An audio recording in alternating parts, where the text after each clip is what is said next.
Hello and welcome to Policy Idol 2021. This year, of course, our celebration of all things wonky is rather different. I, for one, will still take the opportunity to partake of a glass or two and a few salty snacks, but the highly charged atmosphere of the Great Hall, the cheering and the whooping and the hollering, I'm afraid if you feel the need to do that, you are on your own, ladies and gentlemen. So this year's Policy Idol will take place without a live crowd. As with football matches on the TV, though, I can tell you there is an opportunity to hear artificial crowd noise should you wish. Our production team are offering fake whooping and hollering that you can overlay. And if you want that, then please press your red button now. I noticed that none of you have gone for the fake crowd option, and that is, frankly, exactly what I would have expected, because this event is all about confronting reality. We are looking for practical solutions to real-world problems, and artifice it's not part of a Policy Idol's DNA. As ever, we are going to see and hear from some of the most brilliant minds at King's, individuals who've not only identified the challenges of a post-COVID world, but have come up with potential solutions to those challenges. 7 pitches have made it through to this final, but rather than present their ideas against the clock, the Policy Idol hopefuls have put together 3-minute videos to sell their idea. Each of the pitches will be assessed, of course, by our brilliant Policy Idol judging panel. Poised with searching questions and unerring analysis, our panel consists of Dame Louise Casey, aka Baroness Casey of Blackstock, who is an independent advisor for social policy with a distinguished career at the heart of government. She served as Director General at the Department for Communities, headed the Rough Sleepers Unit, and was the UK's first Victims Commissioner. Louise is currently chair of the Institute of Global Homelessness and recently chaired the COVID-19 Rough Sleeping Task Force. Great to have you back on the Policy Idol judging panel, Louise. What will you be looking out for from our Policy Idol wannabes this year? Well, I'm absolutely delighted to be back, Mark. Fantastic introduction. Obviously, we'll want the balance between good presentation with very clear sight of facts, backed up by evidence, and as you were saying, we're always interested in real solutions. I think we've got a knockout set of, I think we've all seen the videos, and looking forward to meeting the actual, don't know how you describe them, but the Policy Idols, we're looking forward to meeting them this evening. I think it's going to be a cracking event, and grateful as ever to the Institute for hosting it. Love being part of it. Well, we're delighted to have you. We also welcome back to the Policy Idol judging panel the Right Honourable Jo Johnson, Baron Johnson of Marylebone, who's held prominent government roles under 3 prime ministers, having previously headed the Downing Street Policy Unit, so knows a thing or two. He's a senior fellow at the Harvard Kennedy School and the President's Professorial Fellow at King's College. Welcome, Jo. How have you been faring in lockdown? Thanks, Mark. It's great to be back for a second year. And like Louise, I'm looking forward to seeing some cracking ideas. The ones that I've had a look at already are very, very strong, and looking forward to discussing them with these brilliant students. Thanks very much, Jo. And on the panel this year, we also have Anand Menon, who is Director of the UK and a Changing Europe think tank, and also Professor of European Politics and Foreign Affairs here at King's. Welcome to you, Anand. What's your guiding principle for judging a successful policy?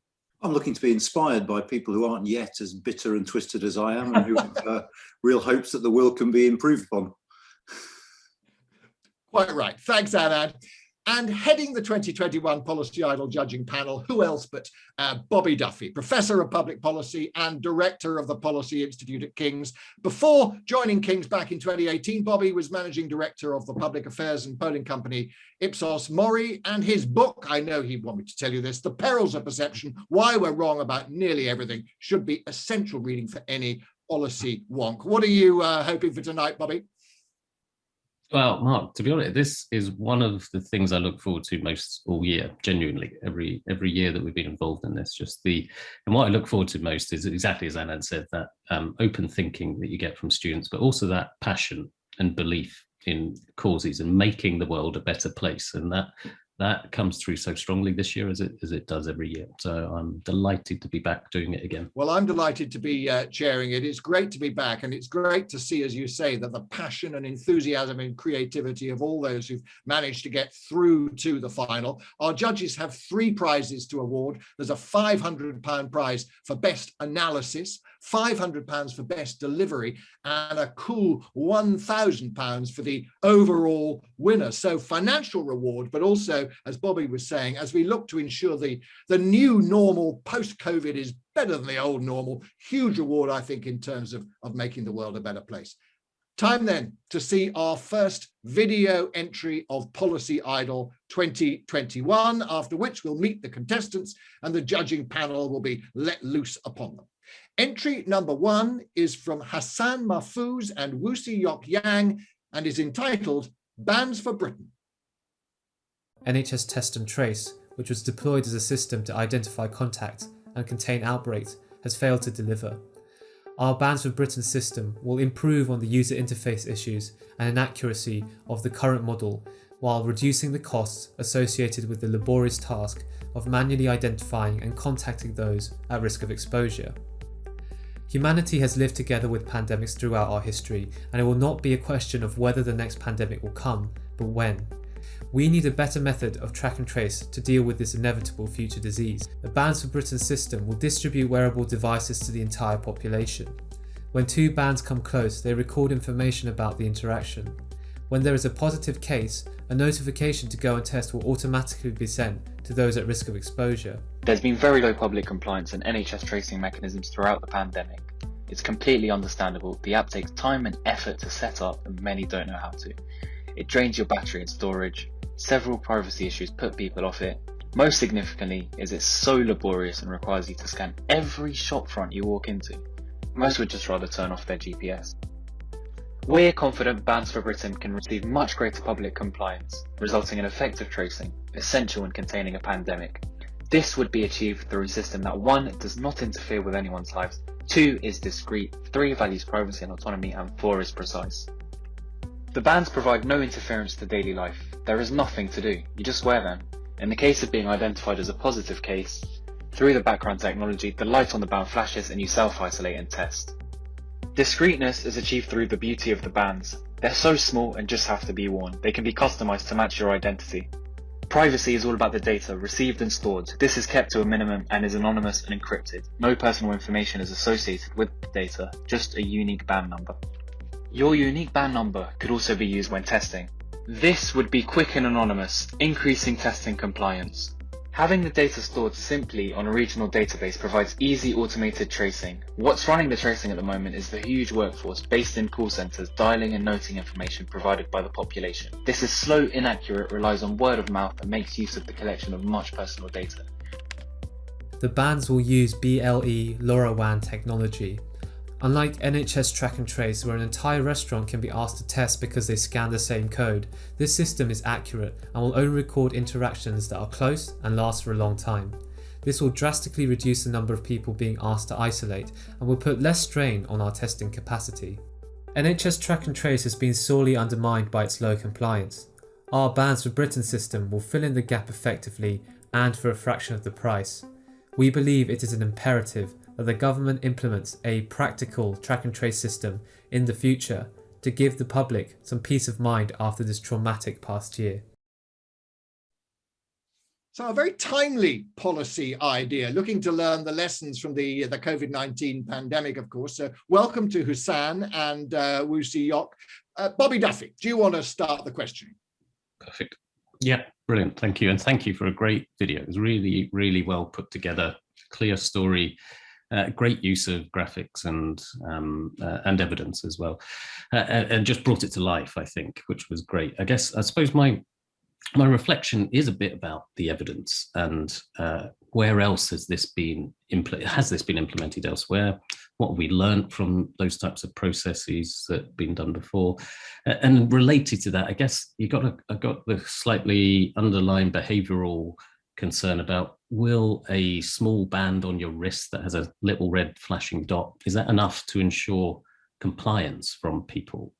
Will that actually be something that people take notice of and change their behavior on the back of? And can you back that up from other examples from around the world or in other contexts? So, hi everyone. The part about where this has been implemented, I'll answer that, and then I'll pass on compliance to Hassan.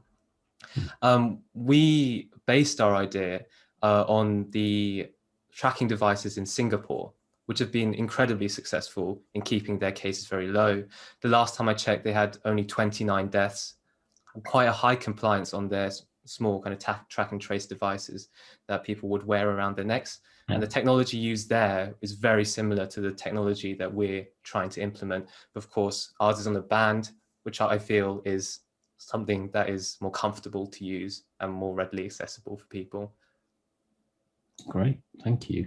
Yeah, so thank you first for having us in the final. So when it comes to compliance, I think there's two sides to compliance. So you've got the side from us, so how can we develop a product which maximizes the potential uptake? So that's achieved through a product which is simple. If people don't do anything, people are more incentivized to use the product.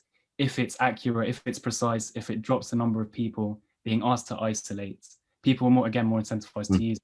Also, if it's private, people will be less afraid to use it. And then when we've achieved that, it comes to having the mindset and getting that collective responsibility from the general public. So would you rather lose your job? Would you rather be in a third lockdown, a fourth lockdown, a fifth lockdown? Or would you rather just wear a band, which ironically increases freedom in your life? So you're not going into another lockdown, you're in fact just living life as normal. See. Thanks very much. Yeah, my thought too was, will it actually work? It sounds like a very clever idea. Louise, what were your thoughts? Well, first of all, I mean, my God, if this is the solution, I'm in. I don't mind wearing something around. I hate anything around my wrists actually, but I'd certainly carry something around if I thought it would actually be the solution. I think you're completely right to say that we're not looking at this type of event being over, and I thought it was quite interesting. You've already started there, whereas I think most of the general population think once we're vaccinated, we move on. There's not a kind of an awareness around flu jabs and things like that we have. I mean, I just wasn't sure that it was doable. Sorry, I am not a technician and I'm not an IT person, but I wondered about that. And then my second one was, we know that people, particularly people in more disadvantaged communities with higher representation of, for example, English as a second language, greater fear of the NHS as our most beloved institution is still not trusted, and kind of how would you force people, if that's the word, that this is it really deliverable that everybody will walk around with a wristband on?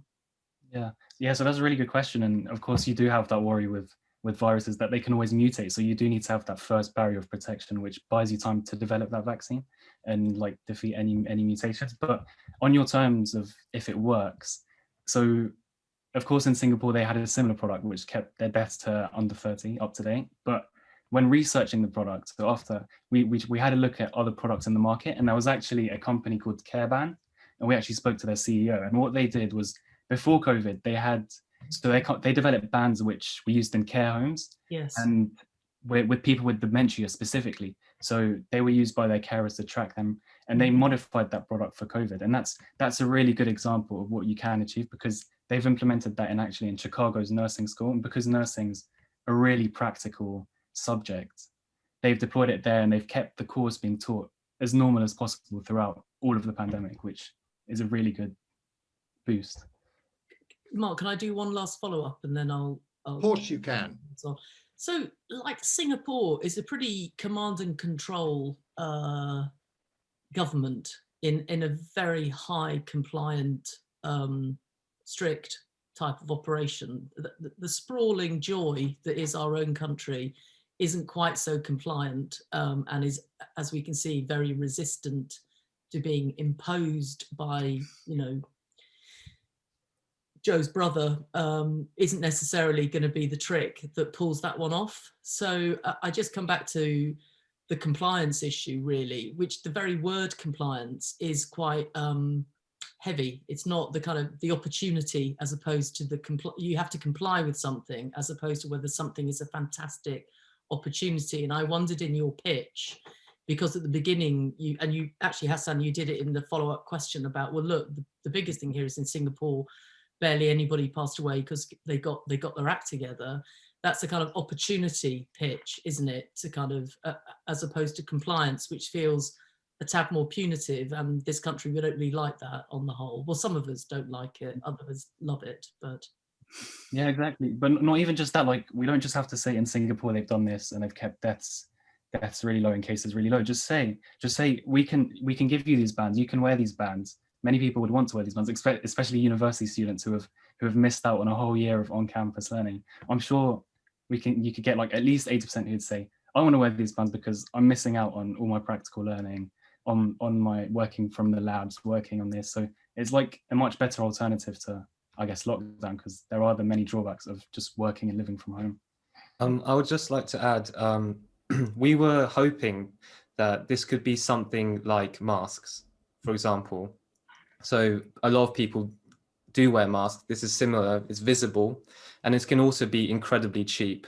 So we've been in contact with Careband, as Hassan already said, and he said that it could be done as cheaply as $10, which is around £7 or £8 per unit if it's mass produced. And of course, it would have to be mass produced on this scale. Okay, thank you very much indeed, Woo Seok. Anand, the contestants are yours. Thank you. I mean, firstly, congratulations. I thought it was a really, really good video. But secondly, can you convince me that I shouldn't worry about my privacy? I mean, my movements are being tracked by someone. So I don't understand technology, so there might be a perfectly simple explanation that I just don't understand. But this strikes me as another way of letting someone else know where I am and where I've been, and that makes me a little bit suspicious. Yeah. So do you want to go, Woo, or shall I go first? I'll go. It doesn't track your location or your position at all. So it only tracks your interactions with other people. You could be in London or Edinburgh or Singapore even. It won't know the difference. And it's also encrypted. We showed in the video as numbers.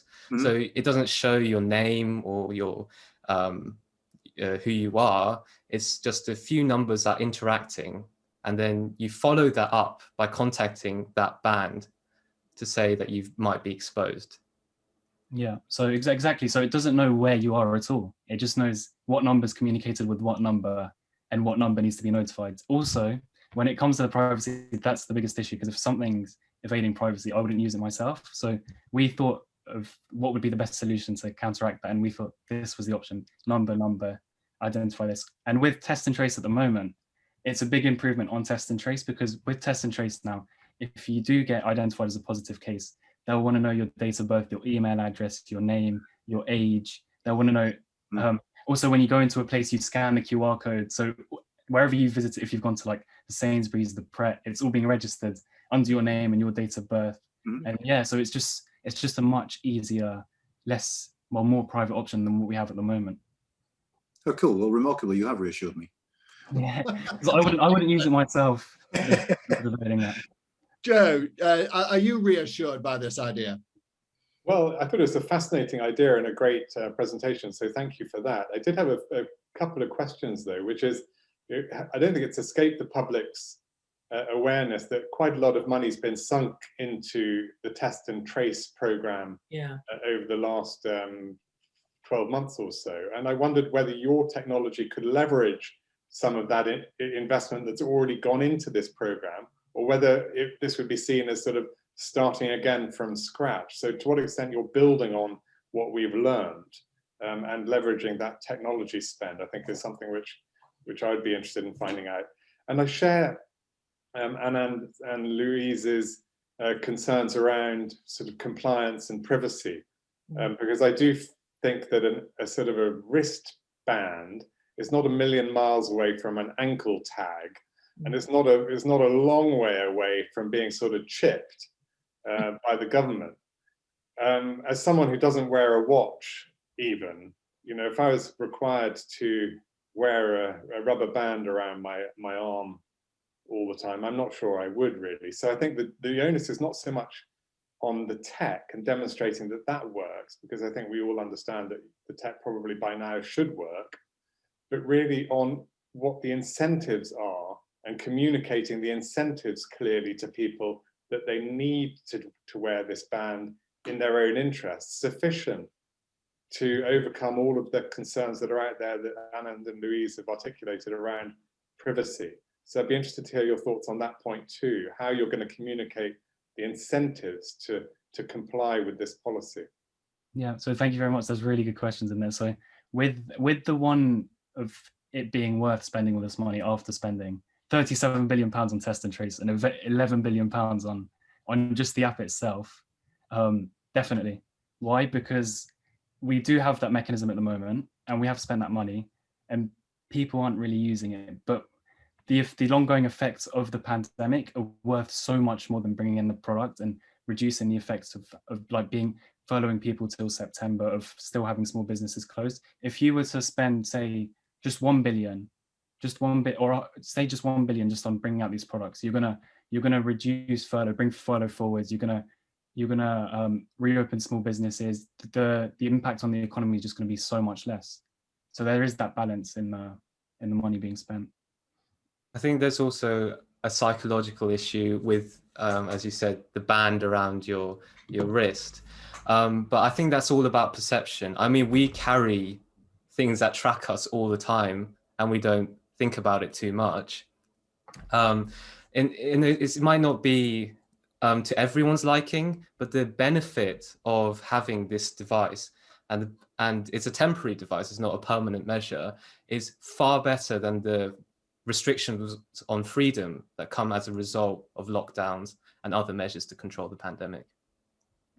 Yeah, exactly. And as I've said before, like we've had that perspective already from pitching the ideas to someone else, and they said that, again, ironically, your communications are being tracked, but it's giving you more freedom to just carry on as normal. So really, it's just freeing you up more. Oops. I'm back. Well, I think it's a really interesting idea, if nothing else, and it's really got us thinking and talking. So a huge thanks to Hassan and Wusi Yok and their entry, Bans for Britain. Thanks very much indeed, gentlemen. Right. The second pitch of Policy Idol 2021 comes from Safana Sadiq and Patricia Jasiodzka. Let's have a look at their video. Progressing automation and the development of advanced artificial intelligence raise concerns for workers who may be replaced and left unemployed. But predictions show that although some occupations will become performed by machines, enough new jobs will be created to re-employ those workers. Up to 800 million people will have to change jobs by 2030 due to automation. The scale of this transition and the disparity of qualifications required between jobs lost and jobs created makes free market mechanisms not enough to facilitate the process. It's a great challenge for the policymakers and firms to support a quick and smooth transition of these workers to new jobs. Failure to do so will result in huge unemployment, increased inequalities, fall in aggregate demand, and an economic slowdown. The policy we propose is unconventional and ambitious because it's time to plan in advance instead of lagging behind the effects of change. We want firms to participate in the social costs of technological unemployment resulting from automation by increasing and incentivizing their involvement in innovative training schemes.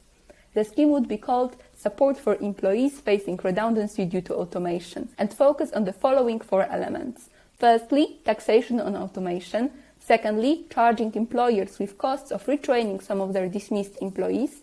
Thirdly, establishing the Government Training and Employment Institute, whose main task would be to support dismissed employees in retraining and finding new employment. This agency will be funded with the money collected by the tax on the companies replacing workers with the machines. Finally, forming pathways for rehiring of employees at smaller, growing businesses and startups. The company replacing workers with new technology will be taxed based on the percentage growth predicted in the sector over the decade on the total purchase amount of the new technology. The firm would also be required to train a certain percentage of dismissed employees in new in-demand skills in the sector. If the company cannot or is not willing to train their employees, they will have to cover the cost of the training arranged by the Government Institute. The Government Institute will be the single labour market enforcement body for all employees who have been made redundant due to the adoption of new technology. It will be tasked to track employment growth in different sectors and train employees to re-enter the job market. It will also set the standards for training across sectors. Startups can hire from the company making the redundancy through an online platform called CERS, Central Employee Rehiring System. This would be a portal where employees' qualification would be put up by former employers for other businesses to access if they are willing to hire or train them. Startups can get subsidies if they are willing to train their employees themselves upon submission of a training plan to the government. Our policy, unlike the robot tax proposed by Bill de Blasio in the US or those currently in place in South Korea, encourages the spirit of uplifting workers by forming partnerships between governments and businesses. Automation can be taken as the natural route humans will adopt due to our advancement as a species, but it does not have to affect our humanity. If the right actions are taken to uplift those who are disadvantaged by it, automation may just be the push we need to strengthen our communities. So some interesting ideas on how to rise to the challenges of AI. Stefano and Patrizia are here. Welcome. And to start the questioning, this time, Louise.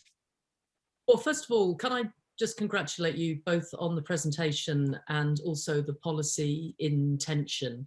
I think that one of the explicit issues that will come out of the pandemic is the digital divide, and just the digital divide being so much more of a divide than I think had necessarily been in policy thinking before. So it's completely on the money in terms of, well, I'll come to the money actually, but it's completely in the right place in trying to help us with this. I mean, I suppose my starting point in terms of companies and the fact that some of their staff will not be able to sort of translate into a new future. I suppose my first question was, what would make companies sign up to this unless the government forced them to do it, which is not necessarily the most popular and useful way of doing it. And secondly, there is a part of me that thinks that people my age and above, actually, we need to be replaced by people younger and on their way up in the world. I mean, hopefully not until I'm 60, but certainly, or even 70. But, you know, there is a natural order of things. And what you're suggesting is that you want government intervention at taxpayers and company cost to intervene in something where the natural order of things. And I wasn't convinced. Sorry, I'm being quite tough. I love it, incidentally. So don't get me wrong. I just want to get the right information out of you. Kind of, where was your evidence that actually it is worth such a significant intervention to essentially force employers? I love that idea. Everybody that's made redundant by them because of the digital divide is actually forced to contribute towards keeping them in the system somehow. But that was my line of questioning before we go anywhere else. Okay, answering your questions, I would say that the companies actually, if we are able to show them how important this policy is, the companies should be on board if they understand their own 10, 20 years goals. Because what companies want more than profit is long-term stability. And what happens when there is a big divide is that consumers get, the employers who are made redundant actually become pushed into poverty, and they'll stop being consumers of the companies. So what we want now is actually long-term stability in the economy and reducing the wealth gap, which will actually make companies more prosperous. So when companies make big investments, they want good returns. Companies should see this tax not as a tax, but as an investment in the future of the country and in the overall long-term goals which the country wants to achieve, which I think should be us being the new leaders in the tech age. Like London was the financial hub, and it is time that UK becomes the country which people look up to when they want the best advices in tech and technical manufacturing. Because now at this juncture, the countries which are able to control the adoption of technology, not innovation and research, but the adoption of it in actual life and manufacturing, would be the one which will lead in the next 10 to 20 years. And the second part about there's a natural way in which employees are replaced. That is true, but the issue here is that you might get made redundant when you're like 30 or 40, and then the younger generation might not want, might take it in such a fast-paced world that other like the people who want to work are not able to work, but they have more experience. And what we want is that the people who are being replaced to get that training and still be able to contribute to the economy, because a lot of startups want this experience which the older generation has. So when we are allowing small businesses to get the employees which are being made redundant, we are actually giving them years of experience which that older employer has given them, and making innovation and transition to the new age more easy. Okay, Patricia, let's hear your thoughts on Louise's question.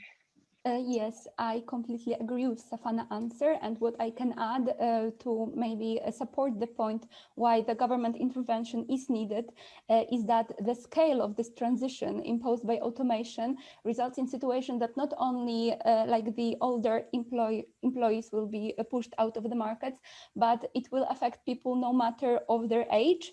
And that's why it is important to support them in acquiring new skills, which help them be productive and useful in the market and find the job. But also what's important, we based some of our analysis of McKinsey analysis of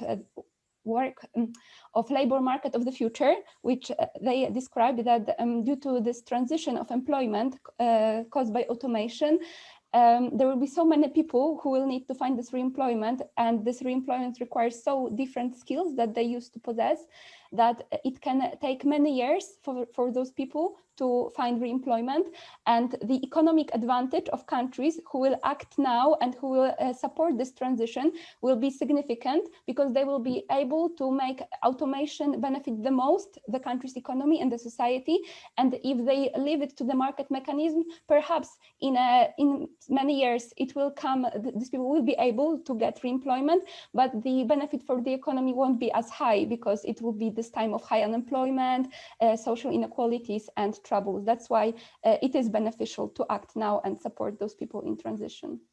Very impressive presentation and very impressive answers too. Anand, I'm sure you've got a question.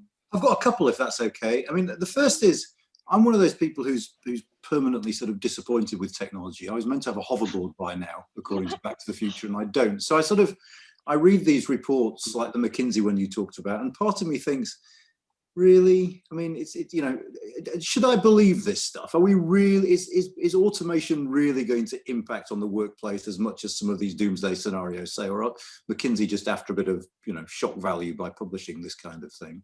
And the second question, I'll give them both at once, is, are you not worried that if you institute a scheme like this, and following on from Louise, I imagine this is going to have to be something that government imposes, because firms aren't good at volunteering to spend their own money, that actually all that happens is high-tech investment that would have come to this country goes to countries that aren't insisting on this? Okay, answering the first question is that it is true that sometimes it is overhyped, the result of automation, but there is many studies which show that at least 12%. So the issue we need to look at is how much of the employment would be replaced profitably. Okay, a lot of employment can be replaced, but how much can the companies do with a lot of profit? And based on the study by Organization for Economic Cooperation and Development, in the UK, it will be 12% by 2035. 12% is a very high number when it comes to all sectors. And like in COVID, the employment rate based on my research was 5.2%.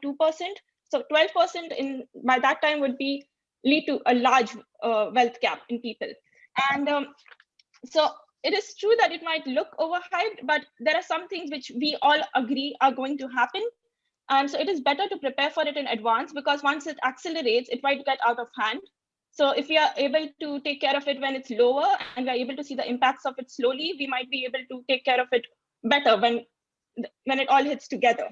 And the second question about, can you please repeat your second question? The second question is, if we institute this as the UK, isn't one danger that particularly high-tech firms just simply invest elsewhere where they're not being forced to do this? So don't we just drive away precisely the firms we need to attract? No, I think that automation would actually be a very important part of manufacturing, and because it's more easier and easier to maintain. China currently leads with labor market, and it will slowly get changed. And the companies which are having manufacturing units in UK will mostly transition to automation within the UK. So we are not losing those firms. People who are the companies which are relying on labor forces are still going to China, and we are still losing like to India, China, Bangladesh. We are losing those manufacturing anyways. What we need to do is we need to get these firms which want to invest in automation understand that UK is the place to come, because we have this trading system. You will not need to work very hard to get the employees here. So what we are already losing actually will gain back a lot more, because the firms will feel like, okay, we have labor markets here, but we have the tech market in the UK. Okay. Very good. Thank you very much. Joe, do you have a question? Sorry. Thank you for this idea, and I enjoyed thinking about it. I have to say I did have some concerns about it in a number of ways. I mean, I was worried that you would struggle to define liability for the tax. You know, what constitutes an investment in automation? And I'd be interested to hear your thoughts on the proportion of companies that you believed would end up being liable for this tax. And also, I kind of had concerns about the mechanism that you're contemplating putting in place. Clearly, there is going to be churn in the labour market. There is going to be a need for reskilling. I just wondered whether a big government clearinghouse, labour clearinghouse, was really going to be the most efficient solution compared to private sector organizations that have the tech, have the ability to match supply and demand, and have demonstrated that by putting together vast businesses that do this on a daily basis. Organizations like Monster, and I could name any other number of such organizations in the labor market that match employers to those seeking work. So I just wondered why you thought government had a role to play in that respect when there are very competent private sector organizations already doing it. Thank you for this question. We were considering this issue, and we also believe that government is not always the best actor to support in such situations. Therefore, when designing our policy, we wanted our tax to be more of a nudge to activate the involvement from companies in arranging the training and for the dismissed employees, because with our tax, it is that government, the company either can arrange the training for the employees, dismissed employees themselves, or they can cover the costs for the training arranged by the agency. And we thought maybe giving it to the agency gives firms this uncertainty will be the best deal for me when they send the person for some overpriced training. And that's why we believe that this may be a nudge for the businesses, maybe to organize among themselves, to think of how we can arrange some trainings to comply with the policy, but get the highest value for money and not to overpay. So maybe we appreciate the involvement from private sector, and we wanted our policy to be more of a nudge for their engagement. And in case if they do not want to comply, we still have this agency, so those dismissed employees are not left out of work. And regarding the tricky definition of automation, we decided to adapt some more practical approach, which may help us avoid some definition problems. So the tax concerns is on the purchase of the automation, which was bought to replace the work of people. So we don't go into like the details what this automation is precisely, but if the company makes a purchase of the machine and it makes some people unemployed because it replaced them in their work, that's the subject for our tax. So those are my thoughts about this question. And Safana, would you like to add something? Yes. So I think that we need the government involved in this, because we need regulation to set direction for the change. When companies work in private markets, they usually work for high profits, And that might not be, they do not look at the overall vision which the country wants to achieve. And if we are able to regulate this well, we are able to create an image for the country and set an example for others. We can have partnerships with private firms and helping the government agency do this, but I still believe that this is of such a high value that the government should not let this be easily regulated in the private sector. And I did not understand the first part of the question exactly, what was being asked. Well, it was really just some sense that what you're proposing, a tax on an investment in equipment, is really the opposite of long-standing government policy to encourage, through tax subsidies, investment in equipment. I mean, at the moment, if you think of the Chancellor's most recent announcement, he announced a super credit for investment in exactly the kind of equipment you want to charge a tax for. Just some. Yeah, so we think that innovation, that equipment, when we are investing in high this expensive automation, it should be taxed because when you're replacing the workers, you're getting the gain from the automation, but then you are in a way creating negative externalities which the government needs to take care of anyway. So even if you're getting high investment and the sector is booming, the wealth gap which it will lead to in the long run is something we need to take care of.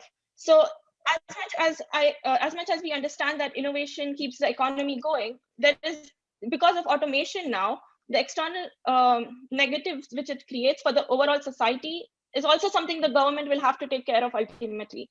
So it's better to tax the innovation when it's being implemented. We are not taxing the R&D or the research part. We are just taxing its implementation so that it's more regulated, and we are making the money flow in such a way that we are able to regulate the negative impacts of it.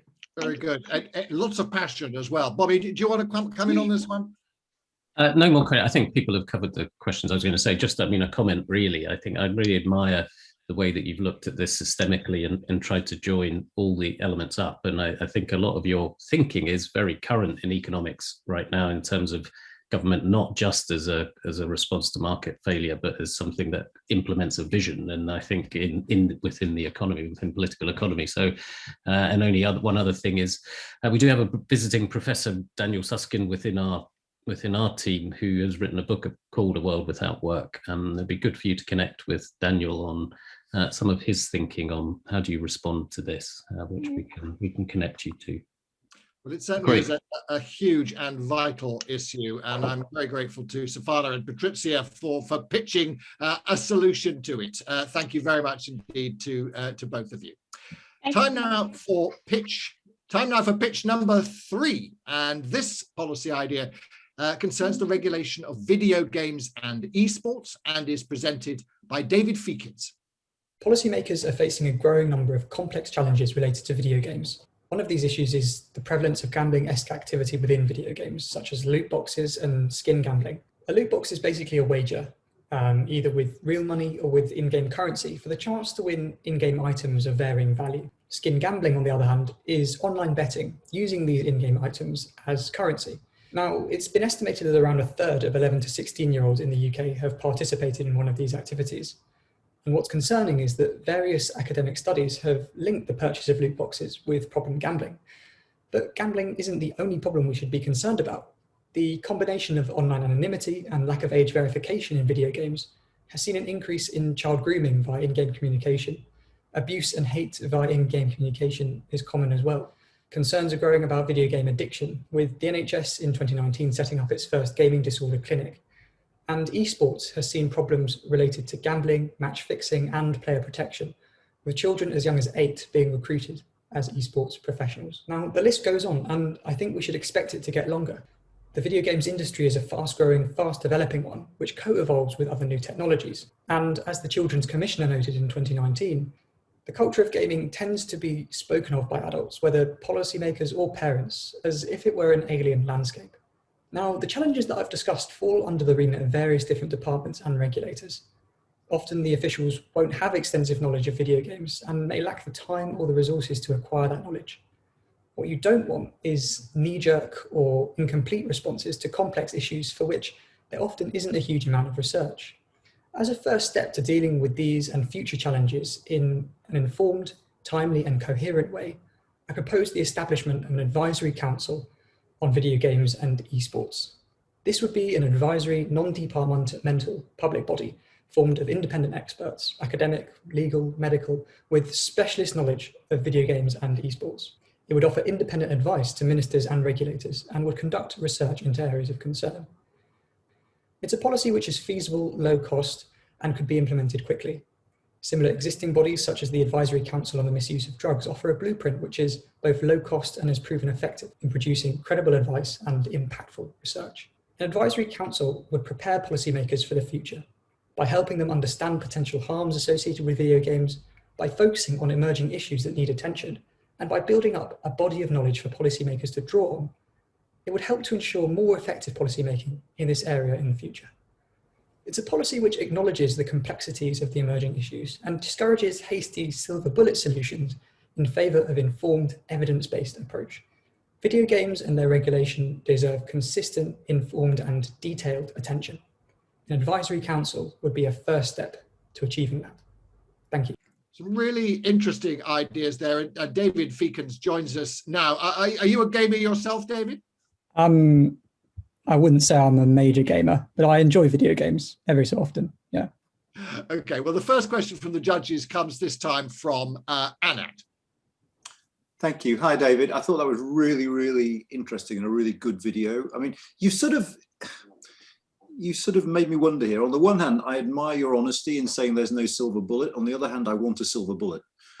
So I suppose my first question then would be, what would an advisory council realistically achieve? How do you make it have teeth? I mean, we have councils and reports and all the time, and nothing ever seems to happen. Would this be added to the scrap heap of reports and councils no one cares about?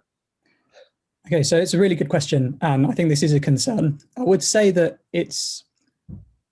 the idea is that it would complement an active approach. So it would direct an active approach with teeth in the right way. And a way I can illustrate this, like with the countless examples of policies it could inform, is the upcoming online harms bill, right? So in the online harms bill, there are like harms that are set out in secondary legislation after the online harms bill, which, you know, companies they will have a duty of care to make sure that they protect against these harms, right?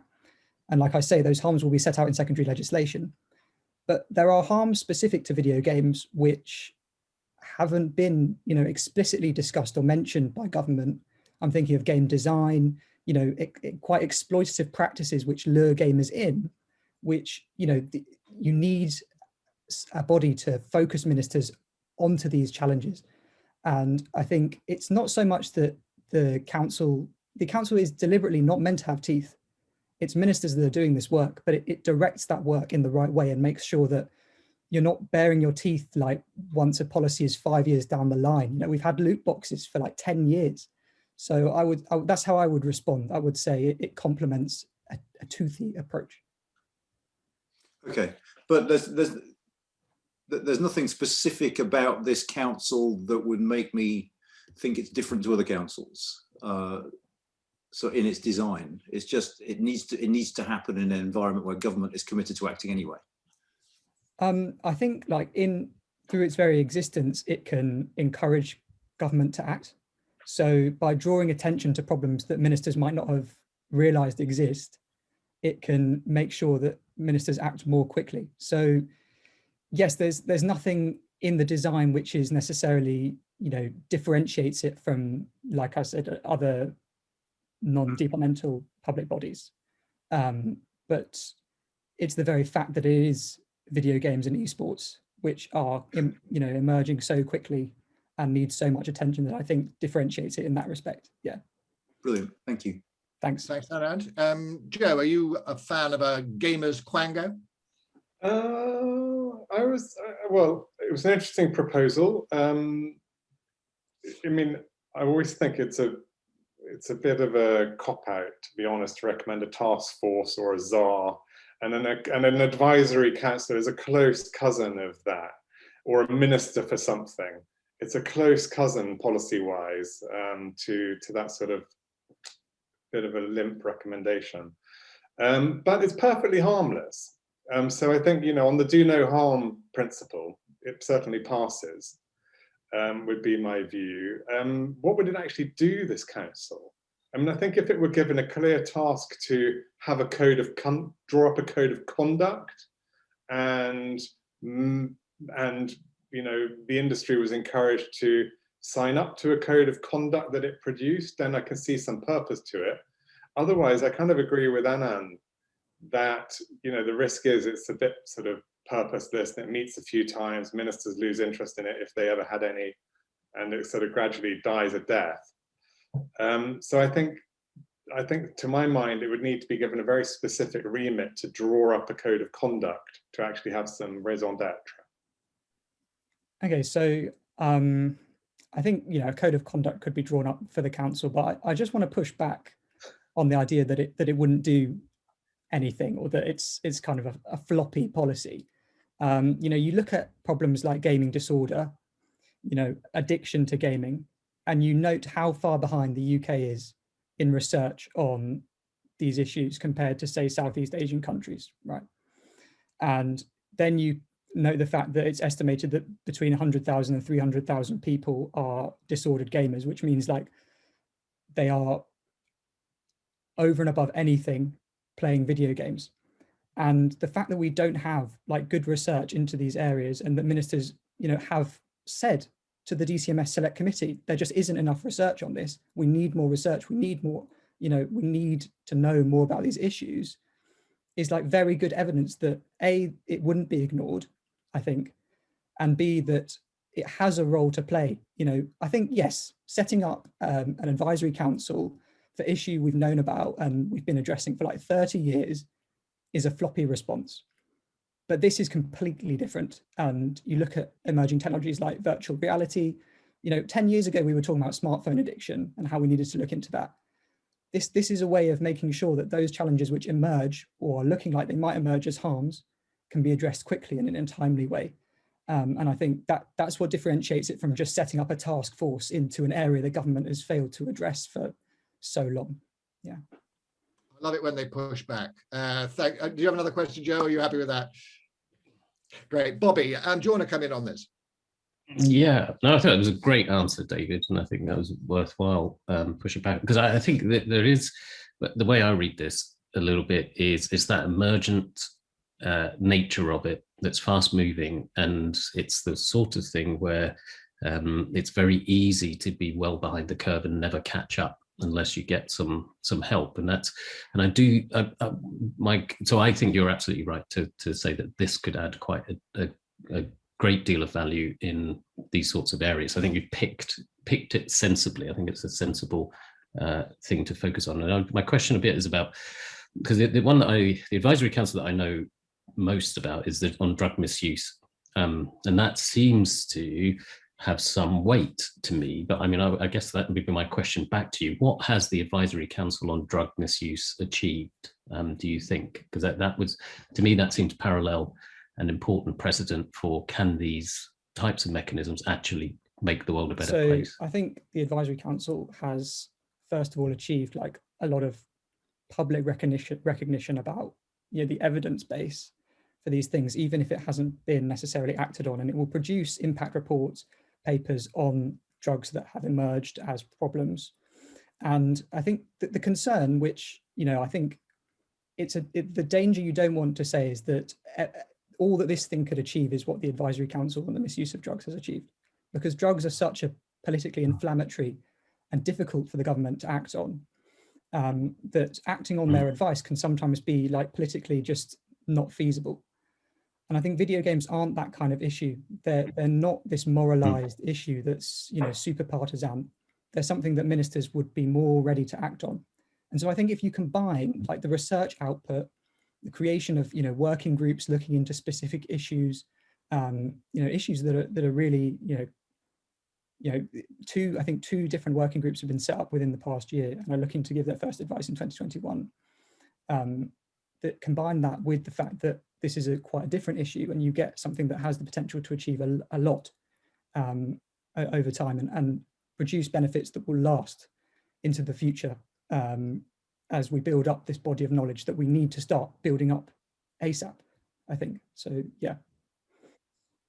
Great, thank you, David. And Louise, our resident Quango cracked and task forcer, what do you make of this Quango? And Czar, actually, Mark. I think they're all wonderful models of highly effective government and governing. But David, listen, I actually think you've hit on something. The difference, Bobby, between what David is talking about and drugs is it's not politically riven. And no matter which way you look at it, the health angle of drugs, even I would worry about legalizing various things and all that type of stuff. Whereas this, I think, I was wondering, I thought it was interesting the departments that you thought had an interest in it, David, that what jumps off the paper for me around this particular issue is kind of addiction to gaming and gambling, which comes out of gaming, and gambling that then goes into gaming, that we know that it disproportionately affects kids who are from less advantaged backgrounds. There's an overlap between what adults do when they gamble and then their children when they game.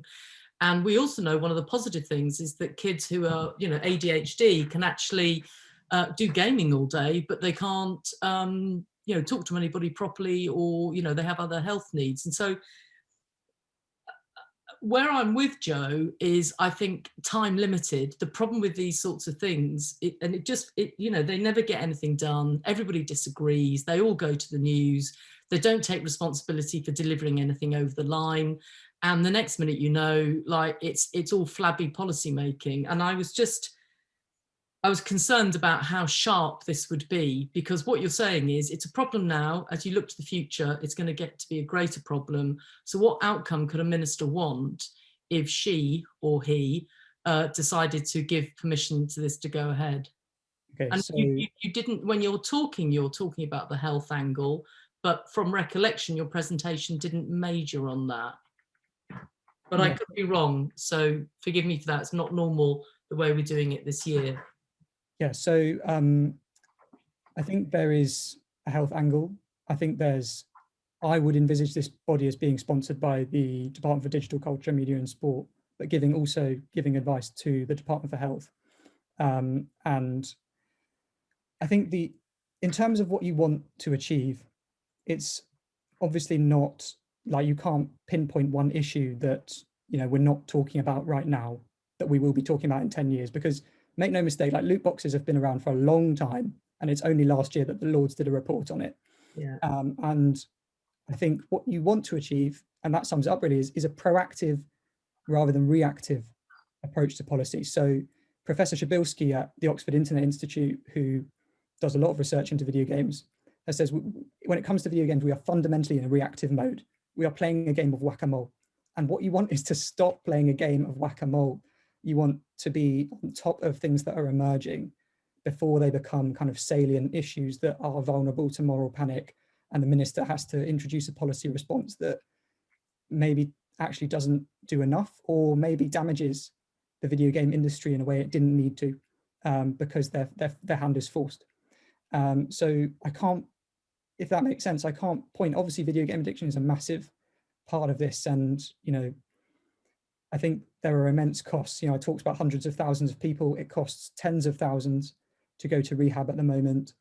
And there are monetary costs which you could point to for every issue, and social costs as well. But it's fundamentally about getting a hold and being proactive rather than reactive. Yeah.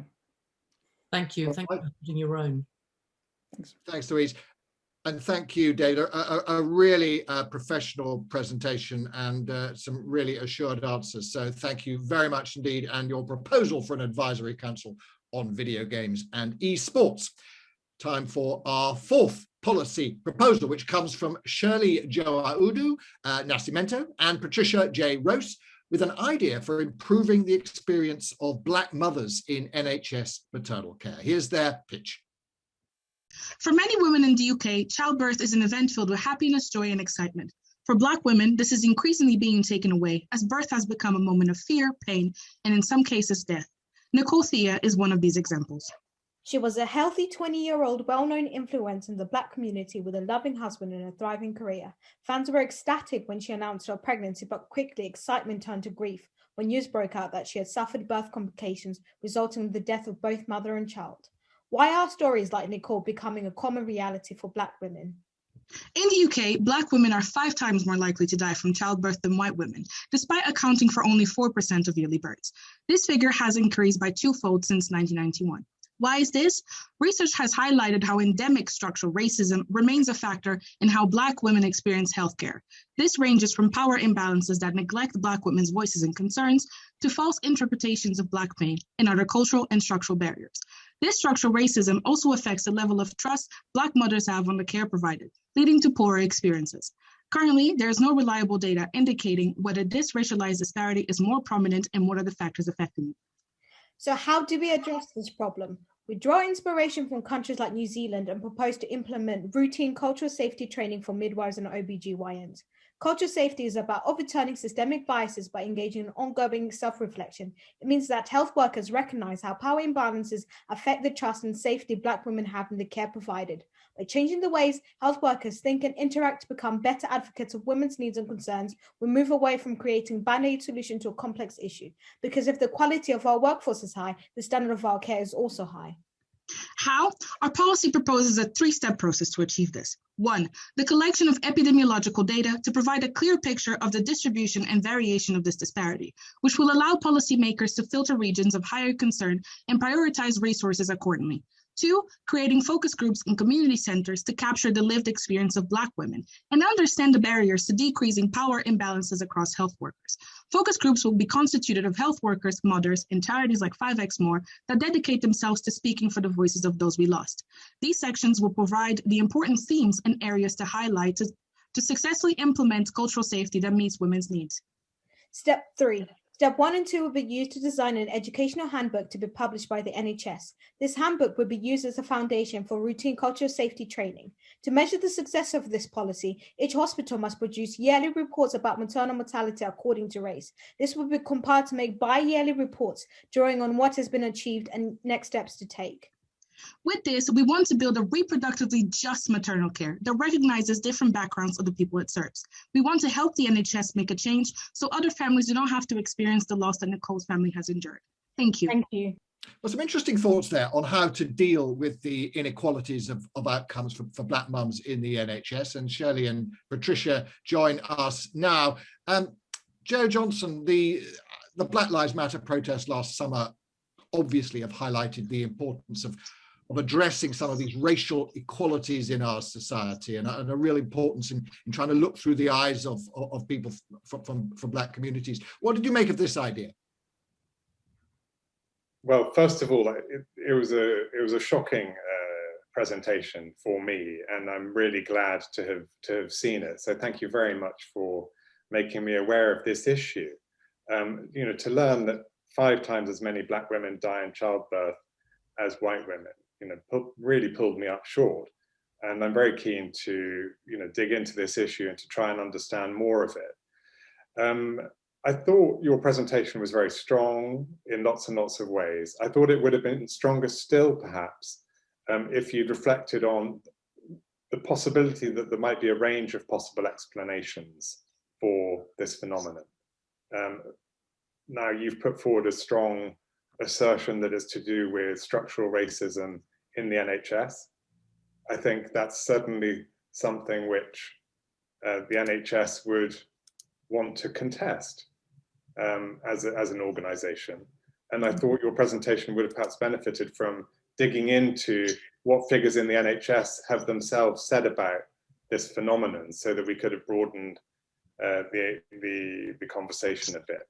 But you've highlighted what is clearly a big issue, and it's going to be of concern to everybody in the country. So I think you've done a great service in that respect. Thank you. Thank you. I guess I would like to highlight in that sense that the NHS have come up and said in the long-term plan that they have reduced maternal mortality to 8%, being one of the few countries in Europe that both provides you with midwifery-led care that has been shown to empower women and facilitate positive birth experiences. But at the same time, what we were trying to highlight is that this is not the reality for all the women, which is displayed by the fact that it's like 5 times in a difference. And that's why we said there's a need to understand the racial layer within that, because personally, I'm doing my dissertation on maternal health experiences under the NHS, and coincidentally, all my participants are of BAM background. And it was very clear that power dynamics is one of the things that affects the way that care is being provided and the way that they are encountering the system. And as a consequence, we took that and everything else that has happened to shape the way we're trying to look forward. I was interested, I must say, Bobby's going to come in a second, but I was just interested in what we've seen around vaccine uptake as well, and whether there's something in here about the relationship between minority communities, Black community, and authority and the state more generally, and whether part of the problem here is the way that that relationship between Black people and in this case the National Health Service. Patricia, did you have a thought on that? Yeah, absolutely. If I could share my screen with you, I think Shirley and I have just, maybe it wasn't so clear in our presentation. So in terms of gynecology specifically, the history of it is very racist. So how we come to understand reproductive health, it was based on Black women being experimented on without consent, often without anesthetic. And then in gynecology, there was the assumption that Black women don't feel any pain, and often the experimentation on Black women, or let's say Black people in general, Black people are very they have mistrust with the health system. And that's also one of the reasons why the uptake of vaccines in BAM communities are very low. And also, this is also the very same case when it comes to maternal care. Black women often leave it too late to go and seek, to go into labor, because they are very afraid of the system that's meant to protect them. So it all comes down or boils down to power. Yeah, very interesting. Bobby, do you want to come in on and ask some questions of Shirley and Patricia? Yeah, and again, just to echo what Joe and others have said about a very powerful presentation with a really great mix of evidence, very clear evidence, but also that emotional element to it, really connected. So thank you for putting that together. I guess my main thing, which you did cover a bit in the video, is just more about the extent to which the intervention that you're suggesting you think will be sufficient to deal with this issue. So do you have evidence that this will work effectively, is my main question? Yeah, we do. There's various examples of proof of cultural safety working in different settings, particularly New Zealand, Australia, and Canada. And it also seeks the same way that we do a very strong emphasis on a curriculum kind of idea, where we understand that to better the care that we provide, we have to work together and reflect upon the way in which we do it.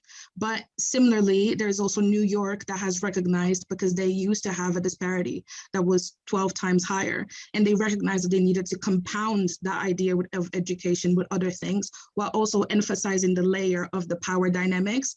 And here I reiterate that a midwife is supposed to be the women's advocate, is supposed to be that person that the woman is able to confide in. And if the woman has that difficulty at such an early level, then the way she interacts with the healthcare system will trickle down into a negative experience. Patricia, would you like to add on it? Yeah, absolutely. And I also like to add that when there's normally problems in the NHS introduces mandatory training. So every single 2 years, for people already currently working in the NHS, they have to undergo training. So they do like infection control, manual handling, equality and diversity, child and adult protection. So we are also proposing, addition to that, cultural safety. So yeah. Interesting stuff. Louise, it was a very powerful presentation. What did you make of the idea at the heart of it? The idea, sorry, of the... Well, the idea of introducing this sort of new equality thinking into healthcare. Oh God, no! I thought it was a great presentation, and sadly, I'm not shocked by those statistics, and was actually very aware of them. And I was just struck by what you said actually, Patricia, a moment ago, is because the difference with the NHS to other workforces is it can be dealt with in one go. I mean, that's what the pandemic has shown us yet again, but also there is a really, really high expectation that you have to train and you have to get re-professional training. So in a way, what you're suggesting, I was quite interested in the cultural training, safety training, I think you called it in the video, and why particularly. I mean, I think it's a really good thing to do, I suppose. So that was one thing. I wondered why that was the route that you were going down. And certainly in New Zealand and Australia, a lot of it, of course, is around the racism attached to the indigenous population, which obviously is slightly, it's variation here, but that's why those particular schemes and other action is taken, is because of the current utter maltreatment across the whole of the healthcare system of not just pregnant women, but across the board, really. And they have made significant headway where we haven't. So that was one thing. I wondered if that was if somebody, the Department of Health Secretary of State said to you, what one thing would you do if you wanted to shift the dial on that death rate, basically? That's one thing. And my second question is, I was wondering what you thought about the fact that, for example, in other areas of healthcare, let's take dermatology as one, that actually we know that we have most people training in the NHS as doctors there's very little evidence about the real basics about, if I get a mole here, what does that look like and how? And that one of the responses to that, which I found quite interesting, is that as the general population essentially catches up, so London is, well, certainly Leicester's 50-50, white and non-white now, white and Asian and other places like Bradford are significantly higher, where the idea is that the local health practitioners who will be representative and understanding of the community help us move those dials. And I just wondered what you thought about that, because yours is essentially saying on this specific issue, where I accept the racism that you're talking about, that institutional kind of overhang, but what you're suggesting is this is the tool that actually may really help with mums in this scenario. I think you're right to go for the midwife and health visitors because they are the most open, friendly group. It's what we all do. Everybody has a midwife. We all have health visitors. It's kind of normal practice and what you're doing. So I'm going on for a long time because I find all of this stuff really interesting, because actually if we got some of these things right, you could shift the dial quite quickly, whereas often in policy making, particularly around issues of things like structural institutional racism, it feels very overwhelming to policymakers. It shouldn't do, but it does, because you're actually dealing with such a long history of it. So why the cultural safety training and your reflection really on the other issues for Black and minority ethnic communities in healthcare? Shirley, do you want to kick off? I guess you can take the first and I'll take the second one. So I guess the first question was, why the culture of safety? Really, it all comes down to power dynamics. The fact that Black women are dying, it's because their pain is not recognized. Often they're either scared because of the mistrust they have about the medical system, or they will express that they've got something that's wrong with them, but often those expressions are ignored because there's the assumption that they are strong, they can get through it. So in addressing the power dynamics, Black women pain is recognized and they're able to be provided with the appropriate care. So that's why we went for that. So ultimately, we want Black women to be listened to, improve the quality of care that Black women are being provided with. But also at the same time, we will be producing a workforce that meets the demands of its people it serves. So that's why we went for the cultural safety training. Okay. But in terms of shifting the dial quickly, because structural racism has been embedded in the medical system for a long period, for centuries, it's not a policy we can introduce one day and it can automatically be turned around. this is going to be an intervention that's going to require time because the damage has been happening for centuries. So we can't really just shift the dial. Yeah.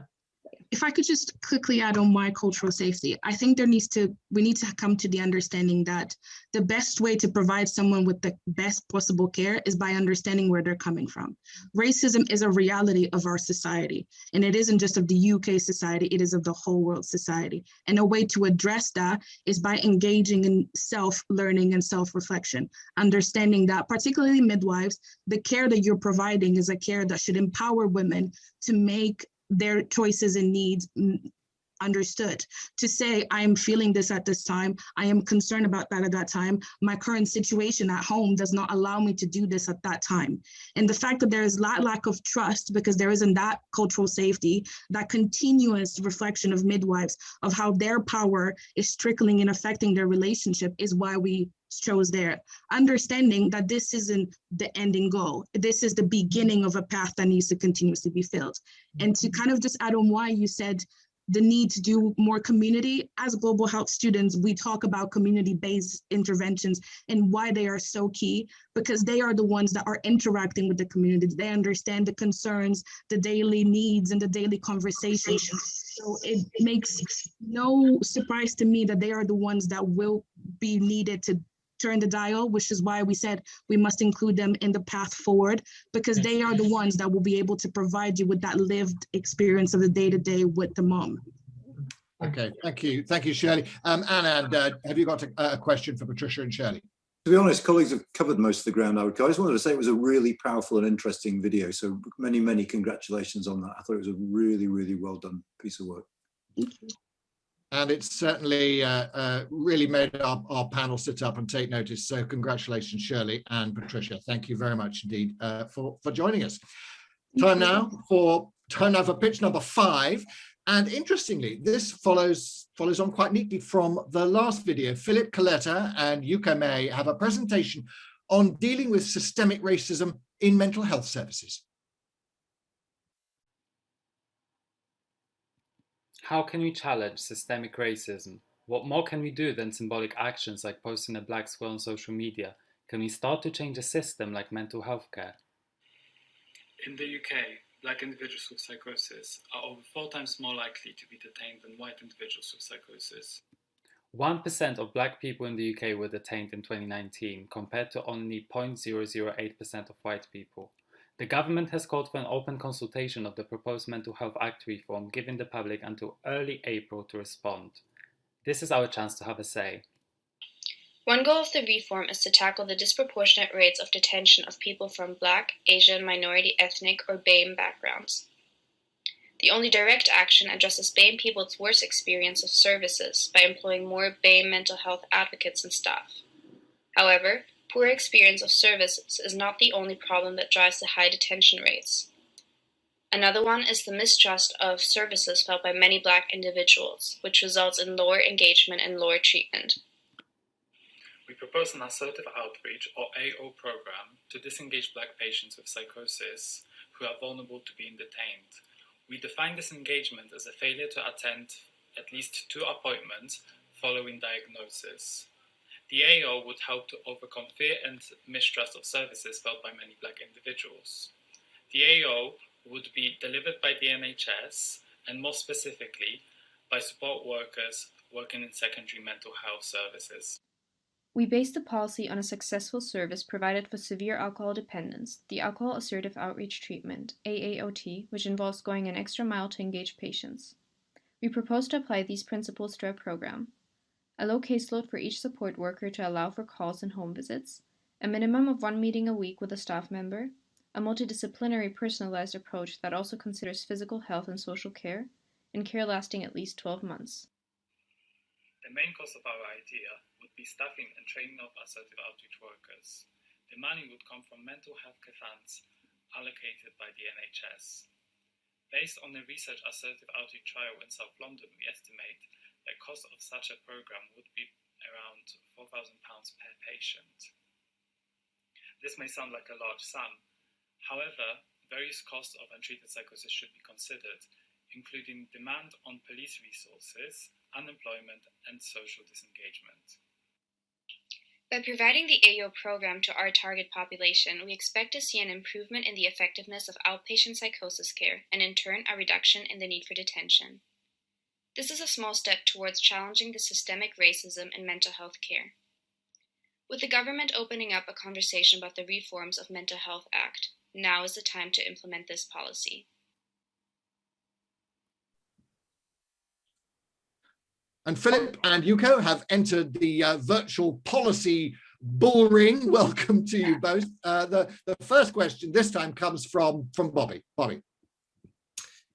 Great. Yes. No. Thank you, Philip and Yuko. Great presentation. I loved the way that you were building on the Mental Health Act review, which is obviously very close to our heart here at King's, having had a lot of our team involved in the work on that. So it's great to see that drawing on this opportunity we have to look at mental health and how we respond to it and support people better.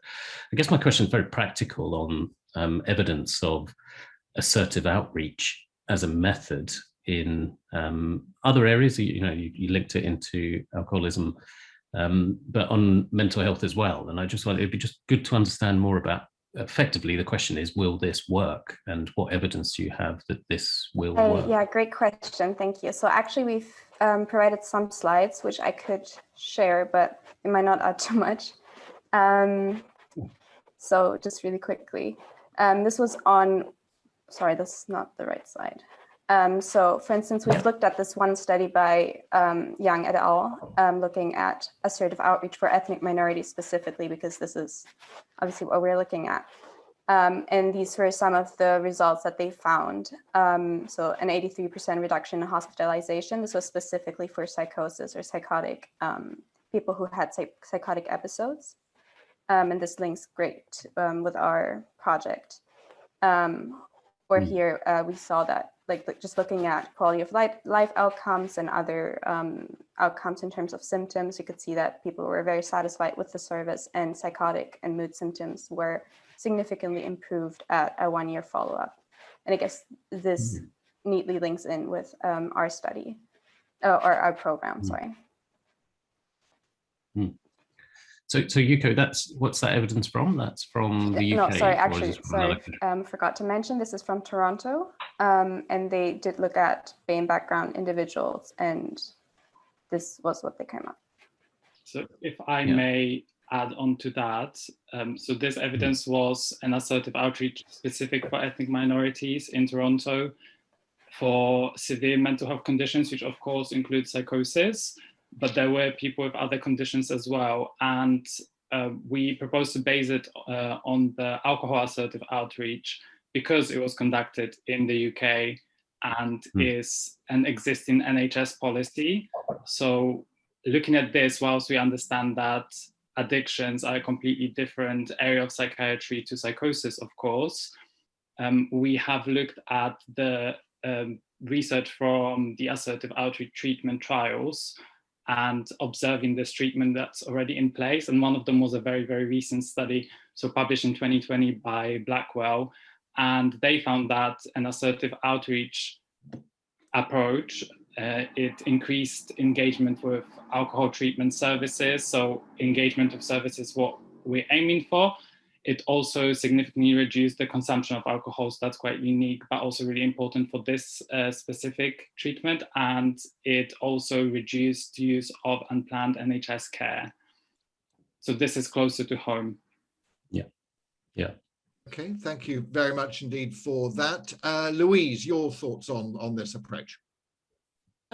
Yes, first of all, I thought it was a very timely and important piece of work to consider and have a look at, and I thought that what you put together in the video was really powerful and really helpful, and actually continues to be incredibly disturbing that people from Black and minority ethnic groups, the level of constraint use and how that's so disproportionate. So the psychosis is the same, the treatment of them is so different. And constraint in particular is, at the end of the spectrum, which is obviously always very troubling. And even people that have to do the constraining find it really hard. I suppose the tough question I wanted to ask is, we all know that assertive outreach works. So, and we all know that you have to have triggers. So 2 non-appointments, instead of writing somebody off as refusing to engage, you then push forward. I suppose I wondered, it didn't feel new to me. Sorry, that's a really brutal thing to say, but the evidence behind assertive outreach triggering in all areas of sort of social welfare and social policy, and why the system doesn't do it already. So, you know, you've proposed something which is fine and good, and you haven't said how you're going to pay for it. But I suppose I'm interested in knowing, like, why this isn't being done anyway, and how would you persuade somebody to do it? Because the evidence behind all assertive outreach in particular policy areas is always very convincing. So it's not that I'm just wondering how you could persuade somebody to listen and spend their money, because that's the other thing, the type of, you had in one of your things, low caseloads. Well, I can assure you, if you look at CAMS, low caseloads is I mean, you know, the idea that you would follow somebody up after 2 failed appointments is unheard of. So I kind of, I understand the bespoke project. I just don't see where you've considered the sort of politics with a small p about why this and how you would land it, and why people don't do it already. Yuko, would you like to take why we don't do it already, and then I'll take cost analysis?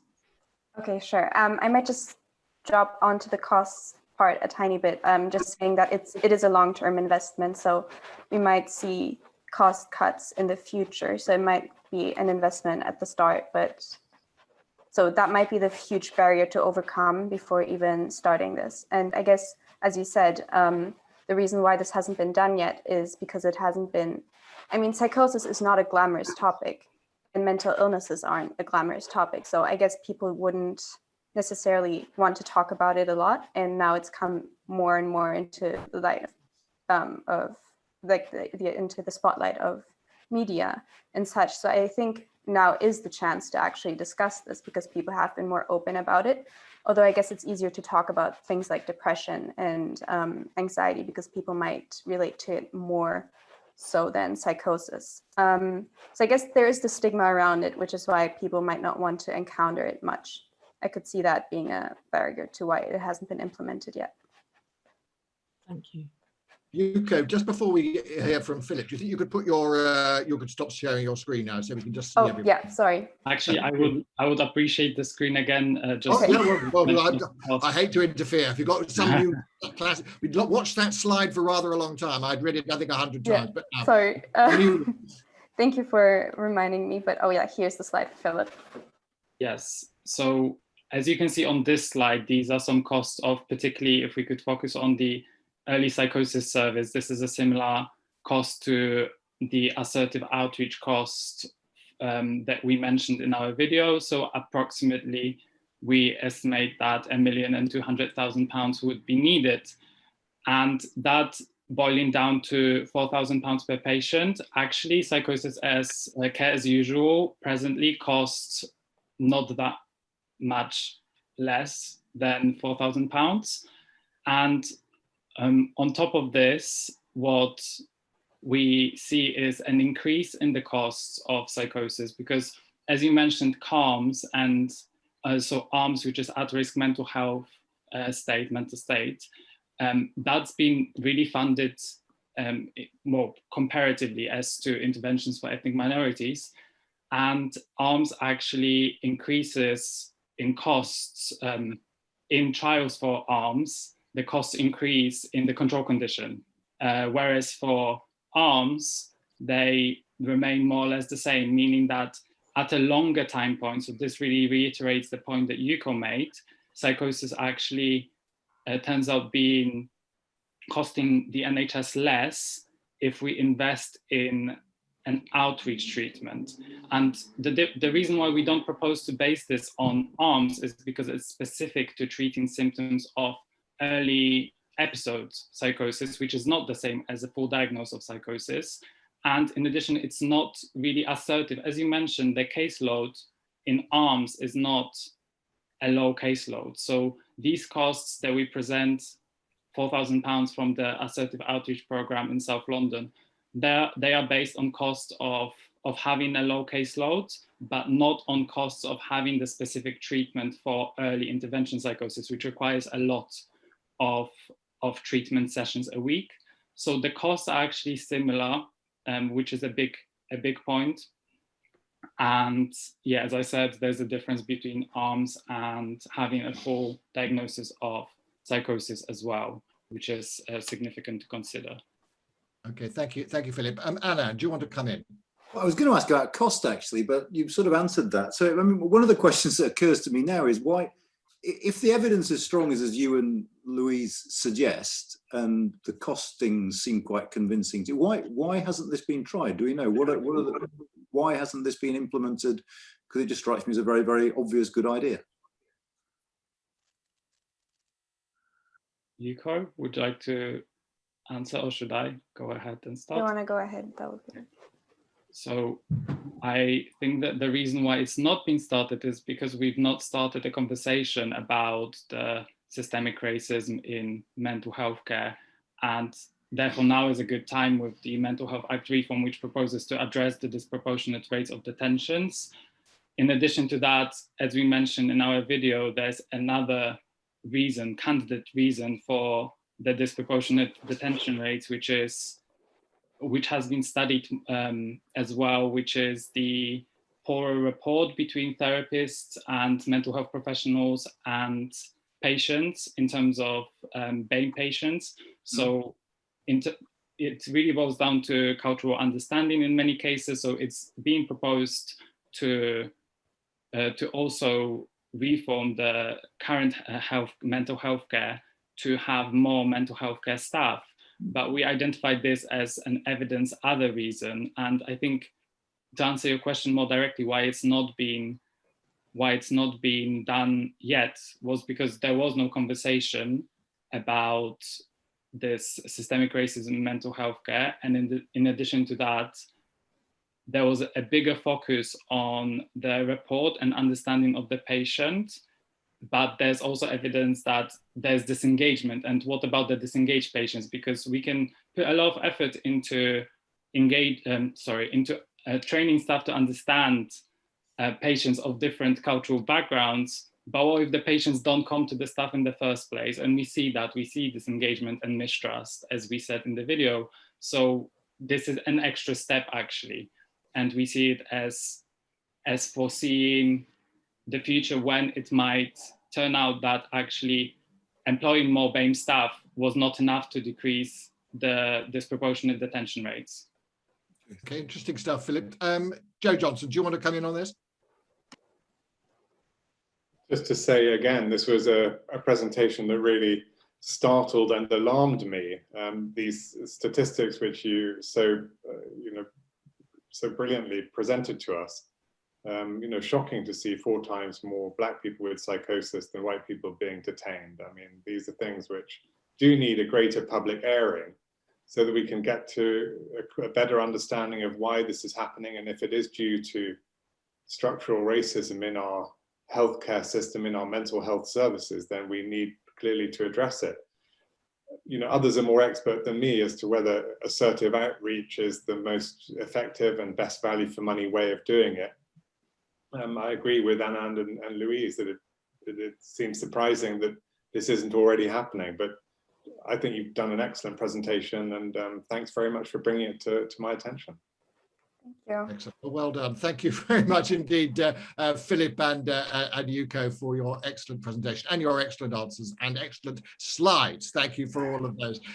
Which brings us to pitch number 6, the penultimate entry of this year's Policy Idol. With an entry focusing on air quality in schools, here's Tanya James.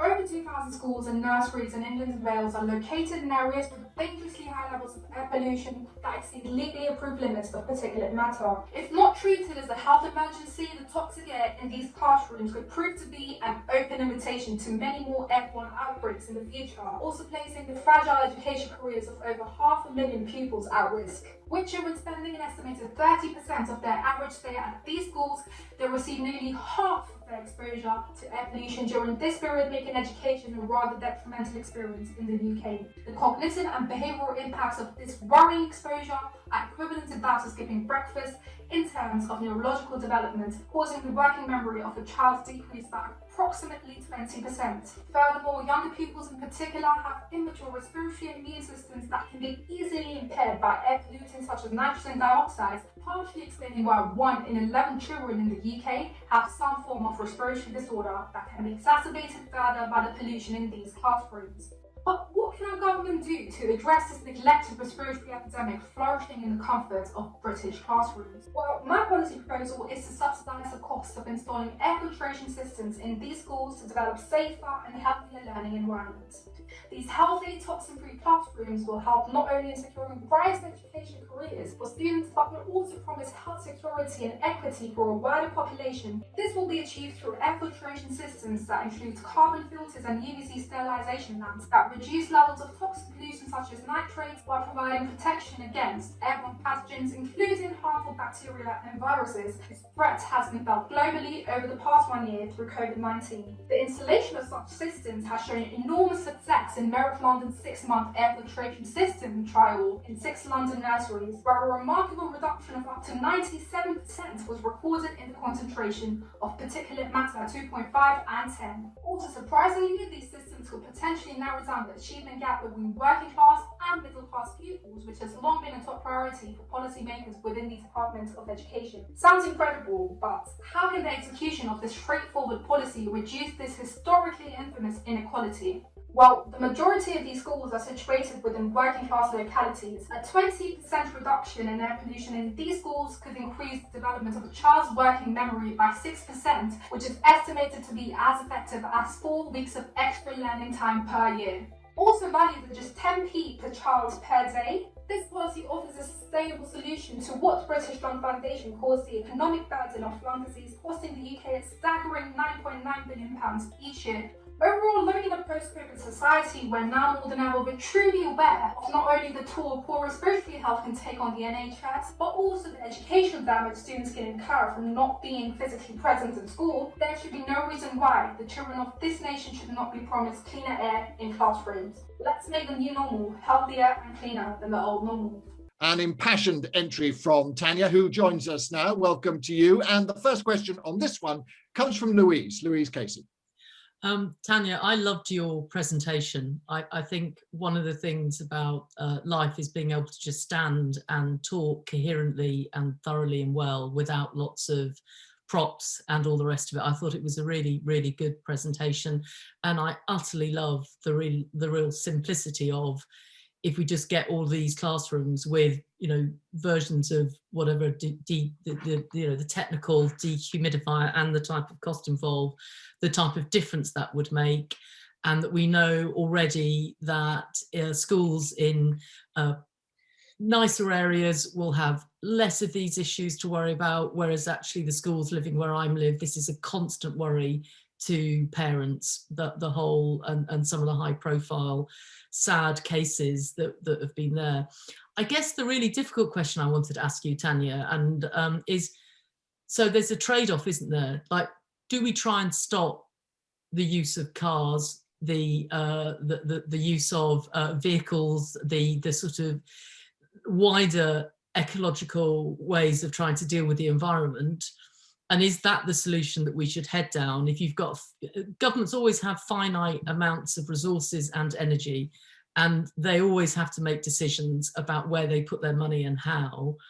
Why would we put our money behind this as opposed to putting our money behind, endless local low traffic neighborhoods and, bicycles? Yeah. So, I think the way our society is, it is completely impossible to stop driving, and that is definitely not a solution. So instead, we've seen, I don't think I mentioned it in my video, but in South Korea, as well as in London, we've seen so many major improvements, a reduction of up to 97% in air pollution from these technologies that have been implemented. And as I said before, cutting out driving is not the solution, but to develop a health defense system within schools is the solution, according to me. And why, because in your presentation, you talked about improving educational outcomes.